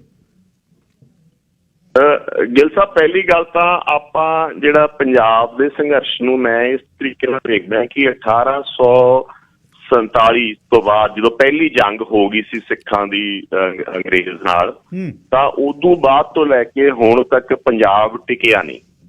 ਠੀਕ ਹੈ, ਇਹ ਮੈਨੇਜ ਹੁੰਦਾ ਪਰ 10-20 ਸਾਲ ਪਾ ਕੇ ਪੰਜਾਬ ਉੱਠ ਖੜਦਾ, ਫੇਰ ਤੇ ਉਹੀ ਭਾਵਨਾ ਫੇਰ ਉੱਠਦੀ ਆ। ਉਹ ਕਹਿੰਦੇ ਆ ਕਿ ਵੀ ਲੋਕਾਂ ਨੂੰ ਨਾ ਪੁੱਤ ਤੇ ਰਾਜ ਜੇ ਗਵਾ ਲੈਣ ਨਾ ਤੇ ਉਹ ਭੁੱਲਦੇ ਨੀ ਕੌਮਾਂ ਨੂੰ। ਠੀਕ ਹੈ ਜੀ, ਤੇ ਉਹ ਸਿੱਖਾਂ ਨੂੰ ਜਾਂ ਕਹਿ ਲਓ ਪੰਜਾਬੀਆਂ ਨੂੰ ਉਹ ਸਮਾਂ ਵਾਰੀ ਇਹਨਾਂ ਦੇ ਆਉਂਦਾ ਤੇ ਵਾਰੀ ਲਹਿਰਾਂ ਉੱਠਦੀਆਂ। ਉਹ ਰੰਗ ਰੂਪ ਅੱਡ ਮੈਨੀਫੈਸਟ ਹੋਰ ਤਰ੍ਹਾਂ ਹੋ ਸਕਦੀਆਂ ਪਰ ਉਹ ਆਉਂਦੀਆਂ ਜ਼ਰੂਰ ਆ ਜੀ। ਤਾਂ ਇਹ ਇੱਕ ਲੰਬਾ ਸੰਘਰਸ਼, ਤੁਸੀਂ ਇਹਨੂੰ ਕੰਟੀਨਿਊਸ ਚ ਵੇਖੋਗੇ।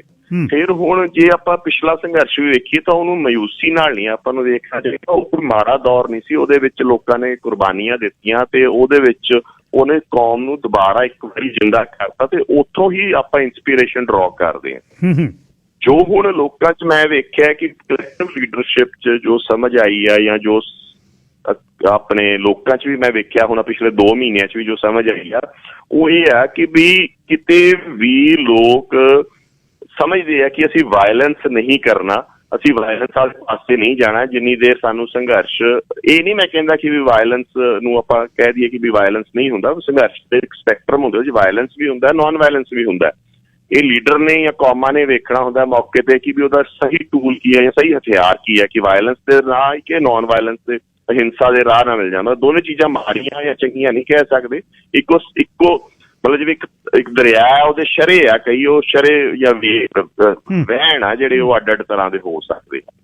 ਪਰ ਅੱਜ ਦੇ ਦੌਰ ਦੇ ਵਿੱਚ ਲੋਕਾਂ ਨੂੰ ਇਹ ਸਮਝਦਾ ਵੀ ਸਟੇਟ ਦਾ ਮੁਕਾਬਲਾ ਅਸੀਂ ਜੇ ਕਰਨਾ ਹੈ ਜਾਂ ਆਪਦੇ ਹੱਕ ਲੈਣੇ ਆ ਸਟੇਟ ਤੋਂ, ਤਾਂ ਅਸੀਂ ਕਿਸੇ ਤਰੀਕੇ ਦੀ ਹੁੱਲੜਬਾਜ਼ੀ ਇਨਡਿਸਪਲਿਨ 'ਚ ਨਹੀਂ ਪੈਣਾ। ਸਾਨੂੰ ਸਿਦਕ ਵੀ ਚਾਹੀਦਾ ਹੈ ਜਿਵੇਂ ਅਸੀਂ ਕਹਿੰਦੇ ਹਾਂ, ਤੇ ਉੱਥੇ ਤਿਆਗ ਵੀ ਚਾਹੀਦਾ ਹੈ, ਤੇ ਸਭ ਤੋਂ ਵੱਡੀ ਗੱਲ ਅਸੀਂ ਅਨੁਸ਼ਾਸਨ 'ਚ ਵੀ ਰਹਿਣਾ। ਇਹ ਲਰਨਿੰਗ ਪਿਛਲੇ ਇਹ ਕੌਮ ਨੇ ਇੰਟਰਨਲਾਈਜ਼ ਕਰ ਲਈ ਆ, ਕਲੈਕਟਿਵ ਕੌਨਸ਼ੀਅਸਨੈਸ 'ਚ ਹੈਗੀ ਆ ਕਮਿਊਨਿਟੀ ਦੇ। ਇਹ ਚੀਜ਼ਾਂ ਨਜ਼ਰ ਆਉਂਦੀਆਂ ਆਪਾਂ ਨੂੰ। ਕੱਲ ਵੀ ਇੰਨੀ ਹਾਈਪਰ ਇਨਵਾਇਰਮੈਂਟ ਦੇ ਵਿੱਚ ਵੀ ਤੁਸੀਂ ਵੇਖੋ 2 ਮਹੀਨੇ ਹੋ ਗਏ ਕਿਸੇ ਬੰਦੇ ਨੇ ਵੱਟਾ ਤੱਕ ਨਹੀਂ ਚਲਾਇਆ ਕਿਸੇ ਤੇ। ਇਹ ਡਿਸਿਪਲਿਨ ਜਾਂ ਇਹ ਕਹਿ ਲਓ ਇਹ ਕਲੈਕਟਿਵ ਲਰਨਿੰਗ ਆ ਕੌਮ ਦੀ ਪਿਛਲੇ 20-25 ਸਾਲਾਂ ਦੀ। ਬਰਾੜ ਸਾਹਿਬ, ਆਖਰ ਦੇ ਵਿੱਚ ਇਹ ਦੱਸਿਓ ਮੈਨੂੰ ਕਿ ਰਾਜਨੀਤਿਕ ਸਮੀਕਰਨ ਕੀ ਦੇਖ ਰਹੇ ਹੋ? ਅੱਜ ਤੇ ਬੈਠਾ ਅਮਰਿੰਦਰ ਤੁਹਾਡੇ ਸੰਘਰਸ਼ ਦੇ ਹੱਕ ਦੀ ਗੱਲ ਕਰਦਾ ਹੈ, ਐਨਫੋਰਸਮੈਂਟ ਡਾਇਰੈਕਟੋਰੇਟ ਵਾਲੇ ਬਾਂਹ ਮੋੜਦੇ ਆ, ਕੌਮ ਤੋਂ ਪਰਾਂ ਹੁੰਦਾ ਪੰਜਾਬ ਤੋਂ ਤਾਂ 22 ਵਾਲੀਆਂ ਇਲੈਕਸ਼ਨਾਂ ਦਾ ਰੌਲਾ ਪੈ ਰਿਹਾ। ਆਮ ਆਦਮੀ ਪਾਰਟੀ ਕੇਜਰੀਵਾਲ ਤੇ ਲੋਕ ਨਜ਼ਲਾ ਝਾੜ ਰਹੇ ਨੇ ਕਿ ਉਹ ਦਿੱਲੀ ਸਾਨੂੰ ਵੜਦੇ ਕਰ ਸਕਦਾ ਸੀ।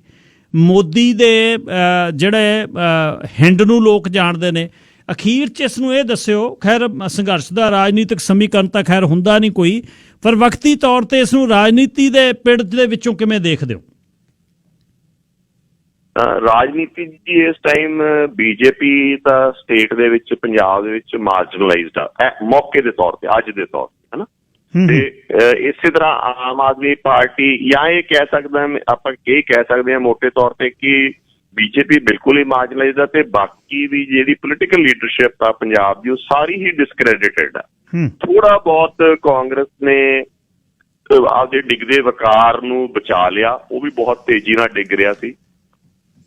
ਤਾਂ ਟੋਟਲ ਜਿਹੜੀ ਸਾਡੀ ਆਪਣੇ ਪੰਜਾਬ ਦੀ ਪੋਲੀਟੀਕਲ ਲੀਡਰਸ਼ਿਪ ਆ ਉਹਦੇ ਤੇ ਲੋਕੀ ਨਾ ਖੁਸ਼ ਆ, ਉਹ ਡਿਸਕ੍ਰੈਡਿਟਡ ਆ। ਤੇ ਸਾਹਿਬ ਮੈਂ ਇਹ ਸਮਝਦਾ ਵੀ ਅਗਲਾ ਸਾਲ ਜਿਹੜਾ ਆਉਣਾ ਹੈ ਨਾ, ਇਹਦੇ ਵਿੱਚ ਨਵੀਂ ਲੀਡਰਸ਼ਿਪਸ ਵੀ ਉੱਭਰਨਗੀਆਂ ਤੇ ਨਵੀਆਂ ਲੀਡਰਸ਼ਿਪਸ ਡਿਸਕ੍ਰੈਡਿਟ ਵੀ ਬਹੁਤ ਹੋਣਗੀਆਂ, ਕਿਉਂਕਿ ਲੋਕਾਂ ਨੇ ਜਿਹੜਾ ਬੈਂਚਮਾਰਕ ਬਣਾ ਲਿਆ ਜਾਂ ਲੋਕ ਜਿੱਥੇ ਤੋਲਦੇ ਆ ਲੀਡਰ ਨੂੰ, ਉਹ ਬਹੁਤ ਉਹਨਾਂ ਨੂੰ ਸਭ ਸਮਝ ਆ ਜਾ। ਜਿਵੇਂ ਕੱਲ ਮੈਂ ਗੱਲ ਕੀਤੀ, ਕੱਲ ਸਵੇਰ ਜਦੋਂ ਦਿਨ ਚੜਿਆ ਸੀ ਤਾਂ ਉਗਰਾਹਾਂ ਦੀ ਜਥੇਬੰਦੀ 'ਚ ਜੋਗਿੰਦਰ ਸਿੰਘ ਉਗਰਾਹਾਂ ਬਿਲਕੁਲ ਉਹਦਾ ਸੂਰਜ ਚਮਕ ਰਿਹਾ ਸੀ, ਤੇ ਸ਼ਾਮ ਹੁੰਦੇ ਲੋਕੀ ਉਹਨੂੰ ਤੇਜ ਸਿੰਘ ਤੇ ਡੋਗਰਿਆਂ ਨਾਲ ਕੰਪੇਅਰ ਕਰਨ ਲੱਗ ਗਏ। ਠੀਕ ਹੈ, ਸੋ ਇਹ ਬਹੁਤ ਤੇਜ਼ ਮੂਵਮੈਂਟ ਹੈਗੀ ਹੈ ਇੱਥੇ। ਤੇ ਵਾਹਿਗੁਰੂ ਸਮੱਤ ਬਖਸ਼ੇ, ਜਿਹੜਾ ਵੀ ਬੰਦਾ ਕੋਈ ਅੱਗੇ ਆ ਉਹਨੂੰ ਬਹੁਤ ਹੀ ਧਿਆਨ ਨਾਲ ਲੋਕਾਂ ਦੀਆਂ ਭਾਵਨਾਵਾਂ ਨੂੰ ਧਿਆਨ 'ਚ ਰੱਖ ਕੇ ਤੁਰਨਾ ਪਊਗਾ। ਤੇ ਪ੍ਰੈਜ਼ੈਂਟਲੀ ਬੀਜੇਪੀ ਬਹੁਤ ਬੁਰੀ ਤਰ੍ਹਾਂ ਮਾਰਜਨਲਾਈਜ਼ਡ ਆ ਪੰਜਾਬ 'ਚ। ਉਹ ਚਾਹੇ ਦਬਕੇ ਦੇ ਰਹੇ ਆ ਕਿ ਅਸੀਂ 117 ਸੀਟਾਂ ਲੜਾਂਗੇ, ਦਲਿਤ ਨਾਲ ਸਮੀਕਰਨ ਕਰ ਲਾਂਗੇ, ਇਹ ਸਭ ਹਵਾਈ ਗੱਲ ਹੈ। ਇਹ ਗਰਾਊਂਡ ਦੇ ਉੱਤੇ ਨਹੀਂ ਹੋਣ ਵਾਲੀਆਂ। ਤੇ ਕਾਂਗਰਸ ਨੇ ਥੋੜਾ ਜਿਹਾ ਆਧਾਰ ਆਪਦਾ ਬਚਾ ਲਿਆ। ਅਕਾਲੀ ਤੇ ਆਮ ਆਦਮੀ ਪਾਰਟੀ ਤੇ ਇਸ ਟਾਈਮ ਚੁੱਪੀ ਆ, ਹਲੇ ਕੁਝ ਨਹੀਂ ਕਹਿ ਸਕਦੇ। ਉਹ ਥੋੜਾ ਬਹੁਤ ਅਕਾਲੀ ਵੜਦੇ ਹੋ ਗਏ ਆ ਪਿੰਡਾਂ 'ਚ, ਬਟ ਡਿਫਿਕਲਟ ਸਿਚੁਏਸ਼ਨ 'ਚ ਉਹ ਵੀ। ਅਖੀਰ ਦੇ ਵਿੱਚ ਦੀਪ ਸਿੱਧੂ ਦੇ ਬਾਰੇ, ਕਿਉਂਕਿ ਆਪਣੀ 2 ਮਹੀਨੇ ਪਿੱਛੇ ਗੱਲ ਨਹੀਂ ਹੋ ਸਕੀ, ਕਵਰੇਜ ਨਹੀਂ ਸੀ ਮਿਲਦੀ ਤੁਹਾਡੀ ਮੈਨੂੰ, ਦੀਪ ਸਿੱਧੂ ਦੇ ਬਾਰੇ ਲੋਕ ਮੁੜ ਕੇ ਸੋਚਦੇ ਨੇ ਵੀ ਇਹਨੂੰ ਖੜੇ ਪੈਰ ਬਹੁਤ ਤਿਉ ਜਾਗਿਆ। ਦੀਪ ਸਿੱਧੂ ਦੇ ਬਾਰੇ, ਕਿਉਂਕਿ ਤੁਹਾਡੇ ਨਾਲ ਰਹਿੰਦਾ ਤੇ ਉਸ ਨੂੰ ਜ਼ੋਰੇ ਦੇ ਵਿੱਚ ਫਿਲਮ ਦੇ ਵਿੱਚ ਉਹਦਾ ਅੰਤਰੀਬ ਲੋਕਾਂ ਨੇ ਪੜ੍ਹ ਲਿਆ। ਉਹ ਚਾਹੁੰਦਾ ਕੀ ਆ? ਉਹ ਨਵੀਂ ਚੀਜ਼ ਨਹੀਂ ਹੈ। ਇਸ ਤਰ੍ਹਾਂ ਨਹੀਂ ਹੁੰਦਾ ਵੀ ਬੰਦਾ ਰਜਾਈ ਪਰਾਂ ਮਾਰੇ ਤੇ ਉੱਠ ਕੇ ਕਹੇ ਮੈਂ ਕੌਮ ਦਾ ਪਿਆਰ ਹੈ। ਦੀਪ ਸਿੱਧੂ ਦੇ ਵਿੱਚ ਰੜਕ ਉਹਦੀਆਂ ਫਿਲਮਾਂ 'ਚ ਵੀ ਦਿਖਦੀ ਸੀ। ਵਕੀਲ ਆ, ਇੰਗਲੈਂਡ ਦਾ ਪੜ੍ਹਿਆ ਹੋਇਆ, ਮੁਕਤਸਰ ਸਾਹਿਬ ਦੇ ਏਰੀਏ ਦਾ ਮੁੰਡਾ। ਉਹਦੇ ਬਾਰੇ ਅਖੀਰ 'ਚ ਦੱਸੋ ਬਈ ਉਹਨੂੰ ਤੁਸੀਂ ਕਿਵੇਂ ਲੈਂਦੇ ਹੋ? ਉਹਦਾ ਕੱਦ ਕਿੱਡਾ ਕਾ, ਉਹ ਕੀ ਕਰੇਗਾ?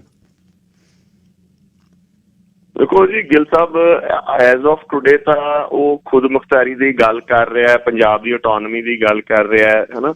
ਤੇ ਆਪਾਂ ਲੋਕ ਨਾਲ ਆ ਉਹਦੇ ਤੁਰੇ ਦੇ ਆ, ਇਸ ਕਰਕੇ ਕਿ ਵੀ ਜੋ ਆਪਣਾ ਆਬਜੈਕਟਿਵ ਆ ਤੇ ਜੋ ਉਹਦੀ ਪ੍ਰਾਪਤੀ ਆ ਹੁਣ ਤੱਕ, ਮੈਂ ਇਹ ਕਹਿ ਸਕਦਾ ਕਿ ਜਿਹੜੀਆਂ ਗੱਲਾਂ ਅਸੀਂ ਐਬਸਟਰੈਕਟ ਫਾਰਮ ਦੇ ਵਿੱਚ, ਬਹੁਤ ਹੀ ਥਿਓਰੈਟੀਕਲ ਫਾਰਮ 'ਚ ਬੁੱਧੀਜੀਵੀ ਕਰ ਰਹੇ ਸੀ, ਚਾਹੇ ਕੋਈ ਵੀ ਬੰਦਾ ਕਰ ਰਿਹਾ ਸੀ, ਹਨਾ, ਸਮਝਾਉਣ ਦੀ ਕੋਸ਼ਿਸ਼ ਕਰ ਰਹੇ ਸੀ, ਉਹਨੇ ਬਹੁਤ ਹੀ ਸਿੰਪਲ ਤਰੀਕੇ ਨਾਲ ਲੋਕਾਂ ਦੇ ਪਿੰਡ ਗਲੀ ਕਸਬੇ 'ਚ ਲੋਕਾਂ ਦੇ ਮਨ 'ਚ ਪਾਤਾ ਹੈ ਕਿ ਵੀ ਇਹ ਹੋਂਦ ਦਾ ਮਸਲਾ ਹੈ ਤੇ ਤੁਹਾਡੀ ਬਚਾਅ ਤੁਹਾਡਾ ਤਾਂ ਹੈ ਜੇ ਤੁਸੀਂ ਆਪਦੀ ਖੁਦ ਮੁਖਤਾਰੀ ਲਓ, ਤੁਸੀਂ ਆਪਦੇ ਫੈਸਲੇ ਆਪ ਕਰ ਸਕੋ।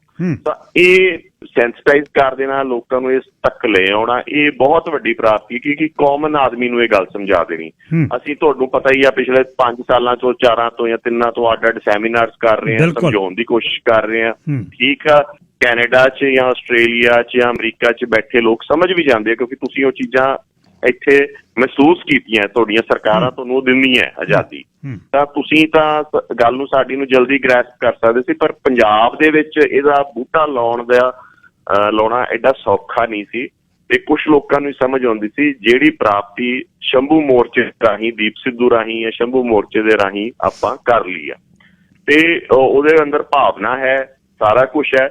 ਪਰ ਅਖੀਰ 'ਚ ਮੈਂ ਇਹ ਕਹਿਣਾ ਹੁੰਦਾ ਹੈ ਕਿ ਵੀ ਜਿਹੜੀ ਸਾਨੂੰ ਜਥੇਬੰਦਕ ਹੋਣ ਦਾ ਜਾਂ ਲਾਮਬੰਦ ਹੋਣ ਦਾ ਜਿਹੜਾ ਰਾਹ ਹੈਗਾ, ਉਹ ਪੰਥਕ ਰਵਾਇਤ ਵਿੱਚੋਂ ਸਿੱਖਣਾ ਪਊਗਾ।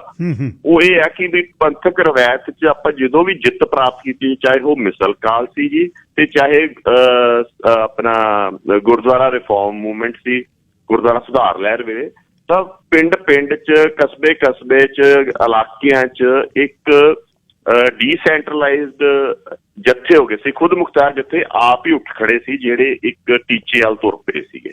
ਮਿਸਲ ਕਾਲ ਵੇਲੇ ਤੁਹਾਨੂੰ ਪਤਾ ਹੀ ਹੈ ਕਿ 66 ਜੱਥੇ ਸੀ, 66 ਜੱਥਿਆਂ ਨੂੰ ਫਿਰ 11-12 ਮਿਸਲਾਂ 'ਚ ਕੀਤਾ ਗਿਆ। ਇਸੇ ਤਰ੍ਹਾਂ ਹੀ ਜਦੋਂ ਗੁਰਦੁਆਰਾ ਸੁਧਾਰ ਲਹਿਰ ਚੱਲੀ ਤਾਂ ਬਹੁਤ ਜੱਥੇ ਸੀ। ਸੋ ਇਹ ਲੀਡਰਸ਼ਿਪ ਨੂੰ ਸਿੱਖਾਂ ਨੂੰ ਇਸ ਟਾਈਮ ਚਾਹੀਦਾ ਹੈ ਕਿ ਉਹ ਕਿਸੇ ਇੱਕ ਸਿੰਗਲ ਲੀਡਰਸ਼ਿਪ ਜਾਂ ਸਿੰਗਲ ਆਈਕਨ ਵੱਲ ਨਾ ਦੇਖਣ, ਇੱਕ ਡੀਸੈਂਟਰਲਾਈਜ਼ਡ ਥਾਂ ਉਹਨਾਂ ਦੇ ਜੱਥੇ ਉੱਠਣ ਤੇ ਉਹ ਕੋਆਰਡੀਨੇਟਡ ਕਰਕੇ ਸਿੱਖੀ ਰਵਾਇਤ ਦੇ ਹਿਸਾਬ ਨਾਲ ਆਪਦੇ ਟੀਚੇ ਵੱਲ ਵਧਣ। ਉਹਦੇ ਨਾਲ ਕੋਈ ਥਿੜਕ ਗਿਆ, ਕੋਈ ਤੁਰ ਪਿਆ, ਕੋਈ ਖੜ ਗਿਆ, ਕੋਈ ਫਰਕ ਨਹੀਂ ਪੈਣਾ। ਉਹ ਗੁਰੂ ਆਸ਼ਰੇ ਚੱਲਣਗੇ ਤਾਂ ਗੁਰੂ ਮਹਾਰਾਜ ਨੇ ਉਹ ਪ੍ਰਾਪਤੀ ਦੇਣੀ ਆ ਜਿਹੜੀ ਉਹਦਾ ਹੱਕ ਹੈਗਾ ਆਪਣਾ।